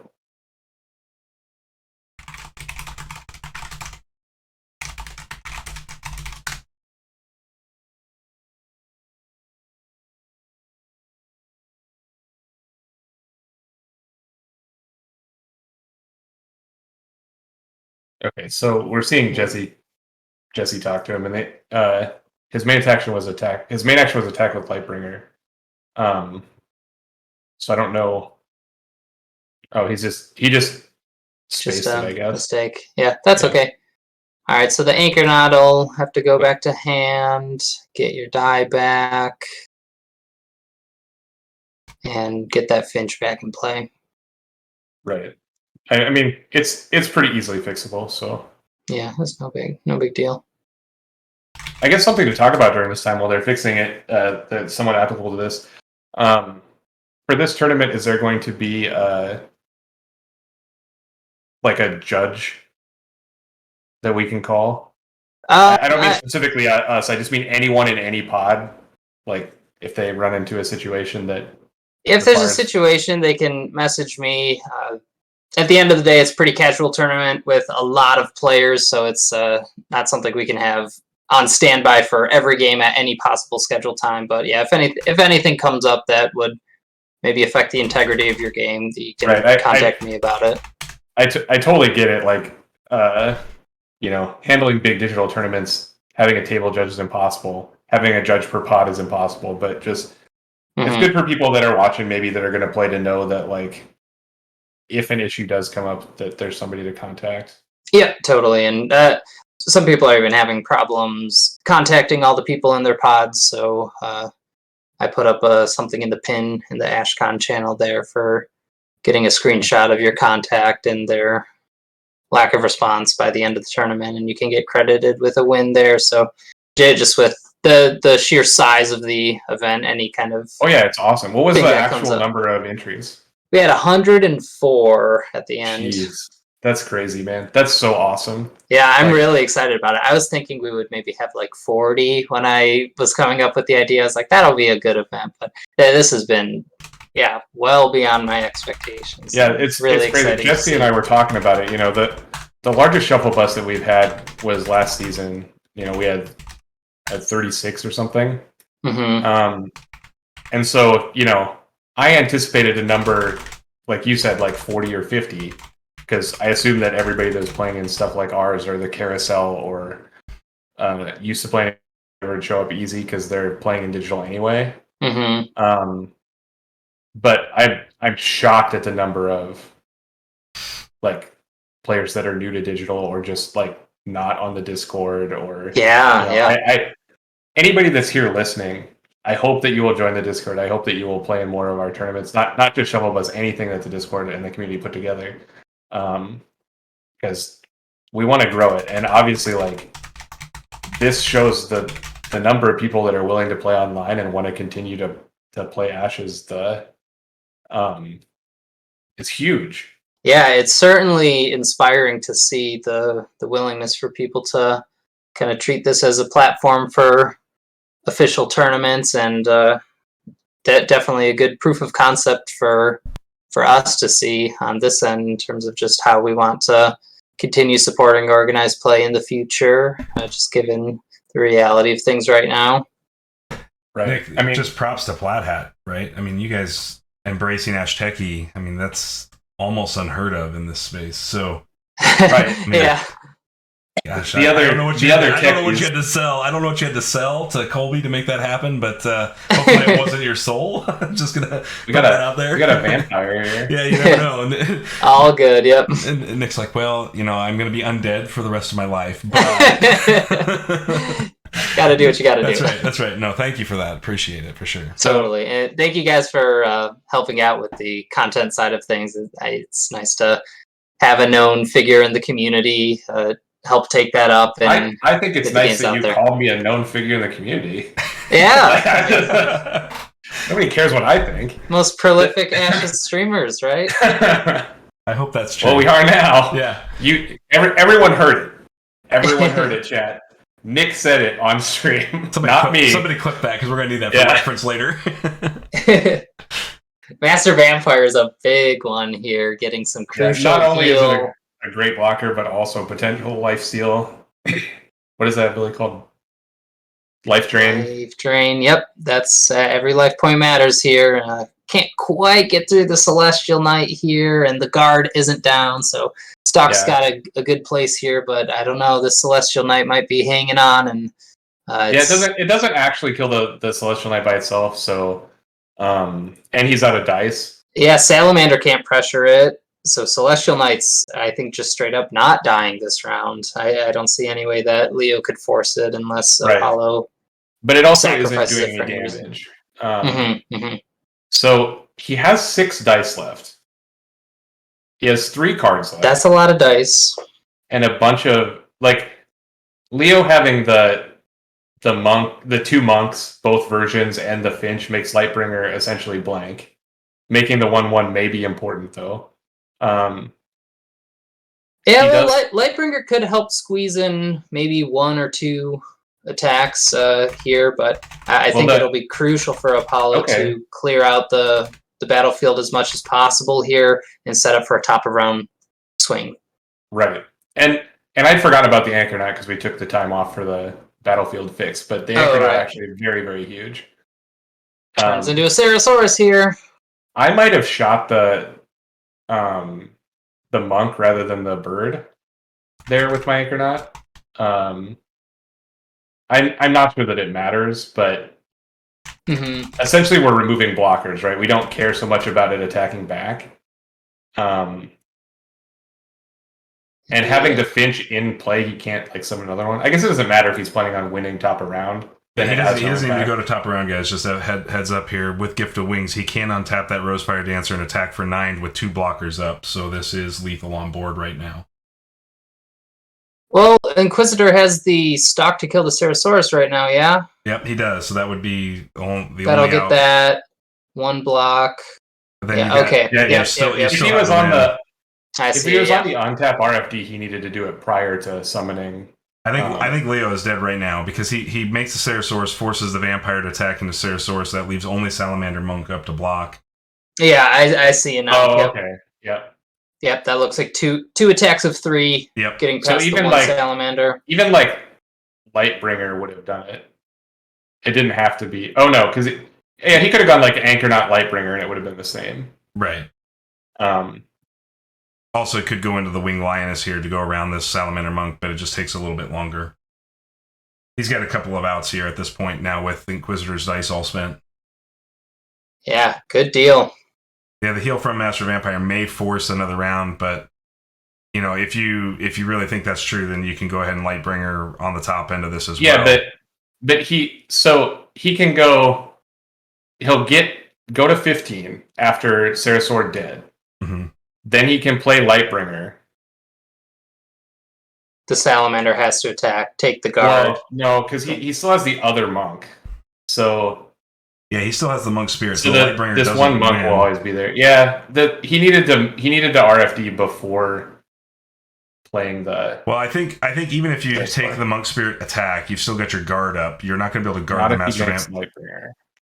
Yeah, if he makes Lightbringer, even if he attacks with monk spirit, you now have the ability to snipe the other salamander monk off the board with the Lightbringer, not counter whatever the monk spirit attacks, because it's not going to kill it. And when this Sarasor dies, he's going to have an anchor knot to remove that. Right. I mean, we're definitely in a position here where it looks like Symbole is in the driver's seat to get a win here. Yeah, this can be the win right here. Gift of Wings into a full attack. Yeah, 3 damage is getting through. Yep, because he did not untap. He did not attack with the vampire there, so now the vampire has to guard. Yep. You get 3 for 3 on the RFD. That was a crazy game, man. Yep. Fantastically There's played just like by a both lot players. of weird stuff going on. And this Symbole deck is like one of all the 3 drops. Maybe I guess you have 2 swordsmen to discard. Maybe one of these 2 cards is swordsman. But yeah, definitely a unique blend. And I mean, a lot of people talk about how hard it can be to manage 4 dice types. So here's a successful deck managing 5 dice types and doing so incredibly well. I mean, flexibility with Gift of Wings being too basic. This game turned out to be much closer than I thought it was going to be. Yeah, that fatigue damage snuck up quick. Yeah, we're going to see a corner get turned there for Leo. And it does make you wonder if this deck had any sympathy pains. Obviously, we don't know the deck list. I'm going to ask the players to try to post the deck list in Ashes. Just publish your deck list in Ashes. But that way, Ashes Live, that way we can link to it in both our VODs as well as on YouTube channel for anybody catching this post-live stream. Yeah, it'd be great to have those on record. Yeah, that way there's information. We don't want them up there prior to the game, but no. Post-tournament, yeah. Yeah, post-tournament. So that there you can look for those later on down the road on our YouTube channel. But this was really interesting watching from this side. I spent most of the time letting you guys comment on it, but there's a lot of there was a lot of back and forth that happened here and a lot of intricacy. I do think that one of the things I noted in chat that listeners that are coming in later, viewers coming in later, may have not noticed is when you play Symbole, and I have played Symbole a fair amount, and I've played a lot of these sort of recurring Knights decks where you're trying to get multiple, value plays out of your dice, and I think the Symbole did an excellent job with it overall. When that Sonic Swordsman got to just soak up attacks the way that they did. I think that's more of a product of Inquisitor's deck where he had a bunch of low to the ground units like Salamander Monks to do that. Whereas when you start to sort of see counterplays with Frostback Bear, you don't get as much value on the defensive side with that Sonic like we saw. And so the untaps really are about being as aggressive as possible and then figuring out how to turn the corner and converting to PB damage, because what we saw here is exactly what happens in a lot of the experiences I've had in playing is you get to that, some sort of critical stage where you've put 14, 15 life on an opponent, maybe even a little bit more sometimes, and you just can't turn that final corner. They stabilize the board, they stabilize you, and then you're really real stuck. close to stabilizing for sure. And so much of the Symbolic deck is just centered around swing damage. And, it's a big important attribute of Ashes is just being able to account for the 3 points of the damage trinity. You have Battlefield, Burn, and Fatigue as ways to win the game, and characters that are able to go down more than one path have a few less likely chance to get stonewalled. And you could definitely see the possibility of that happening here with the Symboli. All in on a battlefield, and even having a small battlefield of 5 there, that caught up to Apollo for a bit there, but was able to pull through regardless. Yeah, I mean, very fortunate Rosefied Dancer is a 3-attack unit, so it isn't a complete... This was by far the best RFD I've ever seen. Yeah, that was so good. just not close. Just in post-commentary here, I'm surprised that Inquisitor didn't value one of his nature dice just to kill the RFD. Right, it represents a threat from both a mountable standpoint against you as well as just an untap, tap your unit down round over round. One die to stop that saves you a ton of dice value. Even something as simple as a Nature's Wrath here would be a great way to just prevent that snowballing. And Nature's Wrath being such a common card, I think is why we don't see Rosefire Dancer be such an awesome card. But if they don't have it, they don't have it. And we really saw Rosefire Dancer take advantage of them not having it. One thing I'll say about this match is that, like we were talking about in round 1, there are two from both sides here. So I'm not sure that Inquisitor is playing any Festers, because we didn't see a single one. Obviously, there's 10 cards we didn't see, so it's possible all 3 were stuck down there. But in general, if I saw a Symboli on the other side of the table and I have Fester on my list, I'm going to first 5 it. Absolutely. Because, if that Apollo did not start Golden Veil. That was going to be my next point, was if I'm playing Symboli and I have a Golden Veil on my list against a deck that has Ceremonial and Nature specifically, I mean, probably against Ceremonial period, but Nature and Ceremonial especially, I want to start a Golden Veil. So not only did we not have the answer, but Apollo took full advantage of it by just picking another card instead and just punching it home. So I think that's it's just important to note, especially for new players that may be joining us on stream and watching some competitive play for the first time in their Ashes experience. Symboli is a fantastic Phoenixborn, and Gift of Wings is a fantastic ability. But I think that and Apollo did pull the win out today, probably more on the back of Inquisitor's lack of answers, is what I'll say here, than anything else, because we didn't see Festers, we didn't see Crescendos. All of those things would have been super impactful. And probably turn this into a very one-sided victory for Inquisitor if his deck was packing those things. And if it is packing those things and we didn't see him, that's just bad luck for Inquisitor then, right?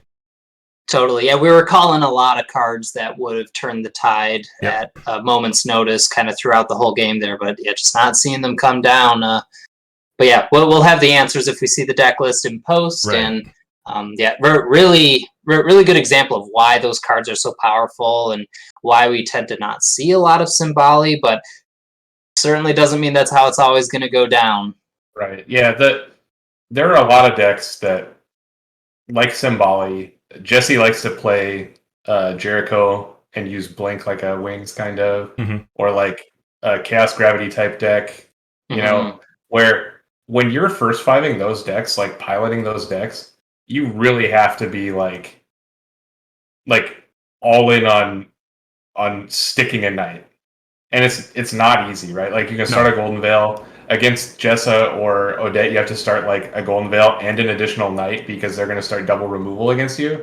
And now there's going to be backtrack and just all kinds of stuff. One of the best versions of the deck I played still starts double Knight Blink, because you can still let one Knight get eaten by a removal. Like you just play into that without having to protect it. You still get 2 Knights worth of value. And you've paid 7 dice for essentially 2 Knights worth of value, and they've paid 1 die to remove one of those Knights. It's not a great trade, but it's not the end of the world. Yeah, you still risk the double removal start against some specific decks, and then you're just like, oh, well, I spent 7 dice and I lose the game. But German playing a triple Knight, and that's what Blink and Gift of Wings kind of gives you, is a second Knight for a little less money, if you will. But you are on a plan where I think when you play against a Jessa in particular, who's got Fear and can also do the Ping Fester move, like you're in a position where you have to go, all right, I have to protect. So you still need to play some protection. Whether that protection is Angelic Rescue or that protection is Golden Veil, which is the best version, but it just depends on the dice colors you're wanting to play. If you really can't fit that charm die in there, and what you'll see is all of those are really fragile to Magic Siphon. Like I have played some pretty reactionary heavy decks into decks that end up spin down, where you've got Magic Siphons and Hollows, and you can even include Vicky in this conversation, who's not a great Phoenixborn, but in this kind of matchup where you're relying heavily on reactions, Vicky is very, very good. I mean, she's very good at taking away. Yeah, let's not jump off the horse here. Okay, this specific matchup, I'm telling you, in that specific matchup, her ability isn't blank, and that's as far as I will go. I'm telling you, I will not call it good. Because what happens if they just roll the dice again? Then you're like, oh, I spent my side action to end a dice, and you're still gonna wreck me. In the 7 or 8 times I've been surprised in casual games by Vicky, that just doesn't happen. No, I didn't say Vicky is very good fighting. I said Vicky is very good in that kind of game. Yeah, they're not gonna clip Nick calling us prolific, but they will clip that. This is so I'm saying you have to be careful with these reaction protection decks with knights in particular, because the reactionary protections are not an all be all. And if your plan is to remove knights with proactivity, I got to give Inquisitor a lot of props. These magic siphons do a lot of work in that sort of space, right? We just saw those be worth 3 to 4 cards off the top of the deck a couple of times to protect the same die, and that that just turns into a big problem. Yeah, I like Magic Siphon as a card. I don't like it as a first 5 card. Sure, I agree. That's but it's also one of those cards where I don't always want to run 3x in my spell board or my slots just to try to get one later. So it's. Fortunately, I think that's the kind of card it is. It's a 3x or 0x, and it's not a first 5-able card. And yeah, that's the same way I play it, because the matchups where you want it, you really do want to see it, and the more of them, the better. But because they get better in multiples. That's the other thing. Yeah, you got to accept the fact that in the battlefield-centric matches, that's not going to be the card you want to draw. And it's a bummer if you have a 3-up of a card you're not looking for in a matchup, but it's also an essential card in another matchup. That's right. So, Nick, we had talked about some conversation post-match today, but I know this match ended up running a little bit long. Should we table it for a different day, or do you have time to hang out with us longer? Neil, do you have time to hang out with us longer? I got about 15 minutes. Okay, so I don't think we probably better table the conversation we intended to fill the back half of this show with the fact that we had a longer feature match today where and we got feature matches all week, so if one goes a little bit shorter, we'll squeeze it in. Otherwise, we'll turn it into a regular Shuffle Bus show later. Awesome. Looking forward to it. All right. This was a hell of a lot of fun. I mean, absolutely. I have commentated exactly one closed deck match before, because obviously all the ones that I've done have been Shuffle Bus ones where we have the deck list, and that it changes the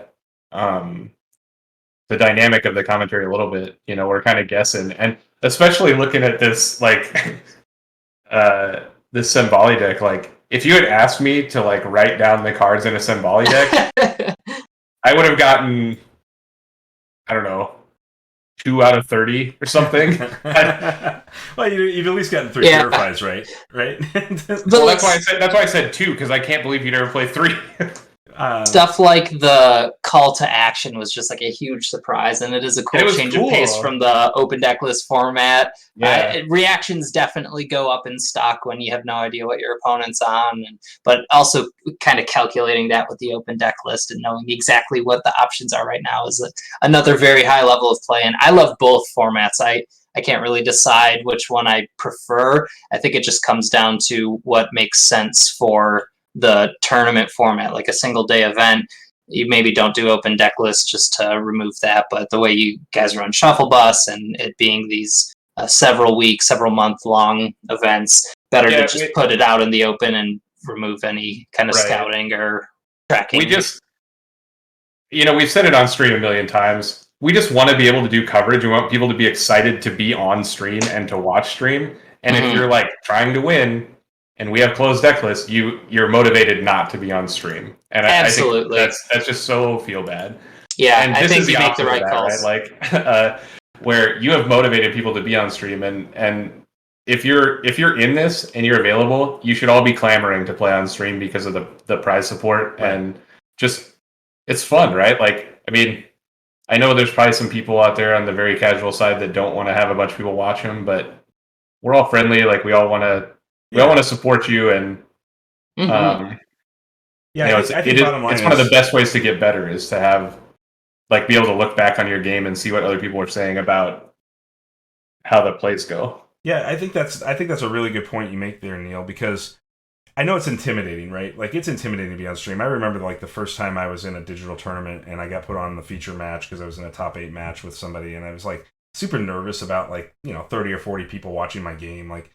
You just because when you play in a big tournament, like a personal in-person tournament, that really doesn't start to happen until you start talking about top fours and top tables, right? Yeah, it's like last round of Swiss is like the one where people start really. If you're a top table, if you're in a bubble cut Right. space, nobody's watching you yet, right? They're Right. So those kinds of things are really one of those things that you really get into this place where like, man, like, it can really get in your head and cause you to play poorly. But the more you do it, the more it becomes second nature, and you don't even think about it being on stream. You just play your game. And this event is such a great time to try it out. I mean, the rewards have never been higher. You can get prizes if you win, and you get a recorded VOD of your game to go back and review with commentary. Like that's a great resource to have if you're looking to improve your game. With prolific commentary. That's right. Yeah, I mean that was my second point there, Nick, and you hit it right on the head. Like, I learned so much about my Ashes play, and I have learned so much in the last year of playing Ashes by watching my videos. I mean, watching my own videos. Like, I have to do it because I edit them, but at the end of the day, like, I'm also like, oh, that was dumb. Why did I do that? Or, oh, that was really smart. I should do that some more when I play. Like it really one more than the other. Yeah, it's definitely one more than the other. Very rarely do I make smart ones. I'm like, God, what was I doing?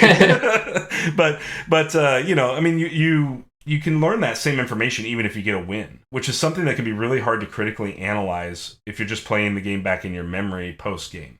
And there's a reason why professional athletes watch tape. Right, and they do that because it helps them learn to be better. Many hours of tape. Right. Now, I don't think any one of us are going to be pro athletes in Ashes, but I mean, Pro Tour Nick. But, I'm just dropping the hints right now. Pro Tour Nick. Let's. I would love that. Yeah, me too. But it does help you become a better player, without a doubt, and that just means that you're going to get to a point where you aren't making simple mistakes and you're seeing deeper play lines, and that just makes you a better player. And I know that it can be intimidating to log into a digital environment and play against some of these, top tier players in the world, if you will. But the reality is that's how you're going to get better. You're going to lose, but you have to be focused on, like, everybody calls it a growth mindset, and it's not being focused on the outcome of an individual game. It's being focused on your overall growth in the experience. And Ashes is just like chess. It's not about the individual game outcome. It's about your growth as a player. Because somewhere along the line, the wins will come. They will come. So much so, yep. So you just have to kind of get past that initial of like, I'm going to play somebody that's really, really good. But some of the very best improvement I ever got playing Magic was when I started watching streams. Like, not streams of my own, because I was never good enough to like be on a camera anywhere. Like I won my share of like PTQs and stuff, but just watching the pros play on Magic Online or whatever, and just talking about why they did things, like, just opens your mind. And it's even better if you can watch yourself, because why you made a specific decision, even if you don't remember it. Like, when you watch it on stream, you're like, okay, well, I did this, and then you hear Nick or me talk about it, and you're like, oh, well, that makes sense. Like, it's even more so, like, knowing your original thought process and then changing it, because making that change, like, you understand the hows and the whys of it, as well as, like, this, instead of just going, this is good, it's like, why is this good? And there's so much subtlety behind very small actions in the game. Like, the difference between meditating one turn earlier could be like, oh, I really needed that frog die, actually, because now they put down the raptor herder a turn earlier than I thought it was coming down, and now I can't respond to it. And how just those small improvements and thinking about all the options available to you, it can really become intuition as time goes on, where every reaction that's possible given a certain dice spread and what the implications of those reaction spells are. There's so much that you can learn. And Ashes specifically, Go ahead. Ashes specifically has a like order of operations component to it that's like way more prevalent than other games. Having, you know, there are other games that have an action limit, so you're like forced to do X number of things in your turn. But the majority of card games are not like that. So like if you come for Magic or whatever, like if you play your spells out of order, it doesn't make as much difference because a lot of the time you're playing more than one spell a turn. So before you pass priority back to your opponent, like for their turn, you're going to get your stuff done. But Ashes, like one of the biggest things that I have tried to improve upon is like the order of like deploying resources or because like, a lot of using that stuff is invisible, where it's like Yeah. putting a unit into play is a very simple thing, and it happens in Ashes all the time. But putting down a unit is the step before being able to use that unit to make an advantageous attack and pressure your opponent's resource. So but we said right at the start of this game when Apollo put down the Royal Charm, oh, what a big tempo hit, because now you're not putting down a unit that can then attack and then start to pressure that guard. And once you pressure the guard, you start being able to make even more advantageous attacks. And just like a lot of those qualities of what makes players stronger and stronger at the game can seem so invisible. It doesn't feel like there's a difference between starting with a Knight versus starting with Summon Frostback Bear versus starting with Royal Charm, but there are deep implications to that as you kind of pace out the attacking and really understanding how that battlefield interaction comes down to the ordering of stuff. Yeah, absolutely pressuring the Phoenix guard is like very important in that fashion, you know. Just and the Royal Charm point is the perfect example, because like if you start a game and you just like go Royal Charm and your opponent plays something, a random 4/4, I know that doesn't exist, but just in general, like any unit, like if you had started Grave Knight instead, like your Grave Knight all of a sudden is insane. Like you just go through jam Grave Knight and your opponent's like, oh, well, I guess I have to take steps to deal with this before I get to do any proactive units of my own. Yeah, from the first turn of the game, that happens. But just by reversing that order, by playing the Royal Charm first, your opponent could do anything, right? Like just play any guy, and they would have the trade up into the Knight if they wanted it. And that's that specific pair of cards, which I think it's not usually good to talk about specific pairs of cards in a general play pattern thing, but it's a good example because it's deceptive, where if you're new and you read those cards, like you read Royal Charm, you're like, oh, I should always play this before Grave Knight, because if I play my Grave Knight, I get value out of the Royal Charm. Depends about the timing, though, yeah. But the timing is so important that tiny amount of value you get from putting a Divine Dice on your Royal Charm just might not be worth it. Right, and I think a lot of times it's not, right? And as you play Ashes, you'll realize that. But that being said, though, Apollo's Royal Charm was very good in round one and all the subsequent rounds that it was available. I agree. That card did generate a lot of value, especially with the Gift of Wings, getting double value out of it. So I don't want to make that sound like I think that was a bad play. My little feel was no commentary on the game we just saw. Yes, yeah. It was just an in general kind of thing about Ashes, because that Royal Charm was good, specifically because the opponent didn't start any removal spells. If your opponent starts removal spells, then that Royal Charm becomes pretty bad because it should have been a Golden Veil in your hand. But that's kind of like, you know, the mind games of first fiving more than it is actual like play mistake. Killer Cactus is proposing that we call Ping Pester from here on out. I love it. He's just gonna pester us until like it's done. There, I got my dad joke for the All right. I have one further question before I have to log off. And this is just the tournament rules thing, Nick. Are we gonna have some kind of like reporting at the end of the tournament for like what people played or anything? It's not necessary. I'm just curious. Like with like X number of Phoenix Forms in the pool, kind of stuff. I haven't been collecting all of that data. I could look to do something in post if people just want to send all of their Ashes.live links to a certain spot. I didn't want to make it a requirement just for simplicity's sake for this event. It's like a ton of work, but that's like the kind of thing that I would like to see afterward. Just like certainly cool with this being over 100 players. There's That's it's a a good really sample big size. sample size. It's easily the largest sample size we have to date outside of the Team Covenant Wednesday night Discord leagues, right? So it'd be really nice to see, and since that changes weekly, it's really hard to get like a kind of a firm grasp on like what are people gravitating to.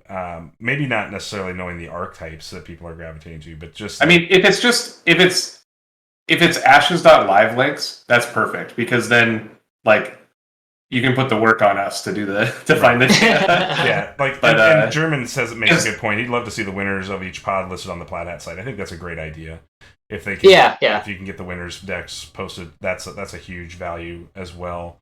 I'll put out a call to collect that. Yeah, certainly not a requirement for people to share their stuff, but yeah, it's always fun to look through the data. Right.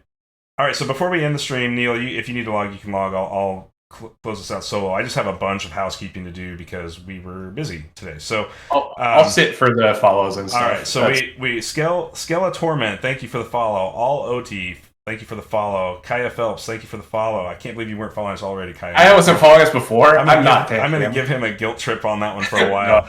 Hovercraft 2X, thank you for the Prime sub, dude. That is so awesome.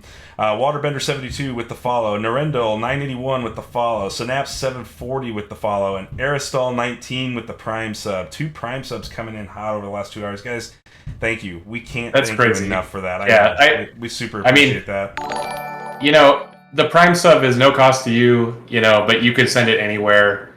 And so I appreciate it just as much as anybody else. Absolutely. Like, you guys are great. I hope that you come back for our regular streams after Ashcon, because if you're going to follow us, if you're going to subscribe to us, whatever, like, get your value out of it. Come back and watch some Ashes. We're going to have big finals tomorrow night for our season 4. 6:30 p.m. Central Time, 7:30 p.m. Eastern. Shuffle Bus season 4 finals. Inquisitor, the guy we just saw. Inquisitor in the chat. Inquisitor. And I got Inquisitor in the chat, all sad. He's all sad face that he lost on stream here. And I just get to play in Shuffle Bus finals tomorrow. I got a spoiler. Harold wins. Harold wins Shuffle Bus 4. Harold wins. Yeah. and here's Inquisitor. He just wanted to get his own name called out even more with a follow on this late follow right here. He's definitely not following us now after I just badmouthed him. But so no, we appreciate everybody that has tuned in to AshCon Day 1. We've got the Herald Mirror tomorrow night, starting at 6:30 p.m. Central, 7:30 p.m. Eastern. Neil and I will do a little bit of a recap of the season tomorrow night, but we will have a full recap show next week post AshCon. Probably will not have a stream Thursday night, just a heads up on that. I am holding out hope that I can bring home some dice for Shuffle Bus Season 5 for our participants to have a raffle on to be able to get some dice. So if you don't get dice out of AshCon, got a chance of getting them out of Shuffle Bus Season 5. And then, that's pretty much the plan for now. So, all right, everybody. I appreciate all of you that have come and spent time with us today. It's been our pleasure to do this. Nick, thank you so much for trusting us with it. We'll be back tomorrow with more Ashes and more feature coverage. Absolutely. Thanks so much.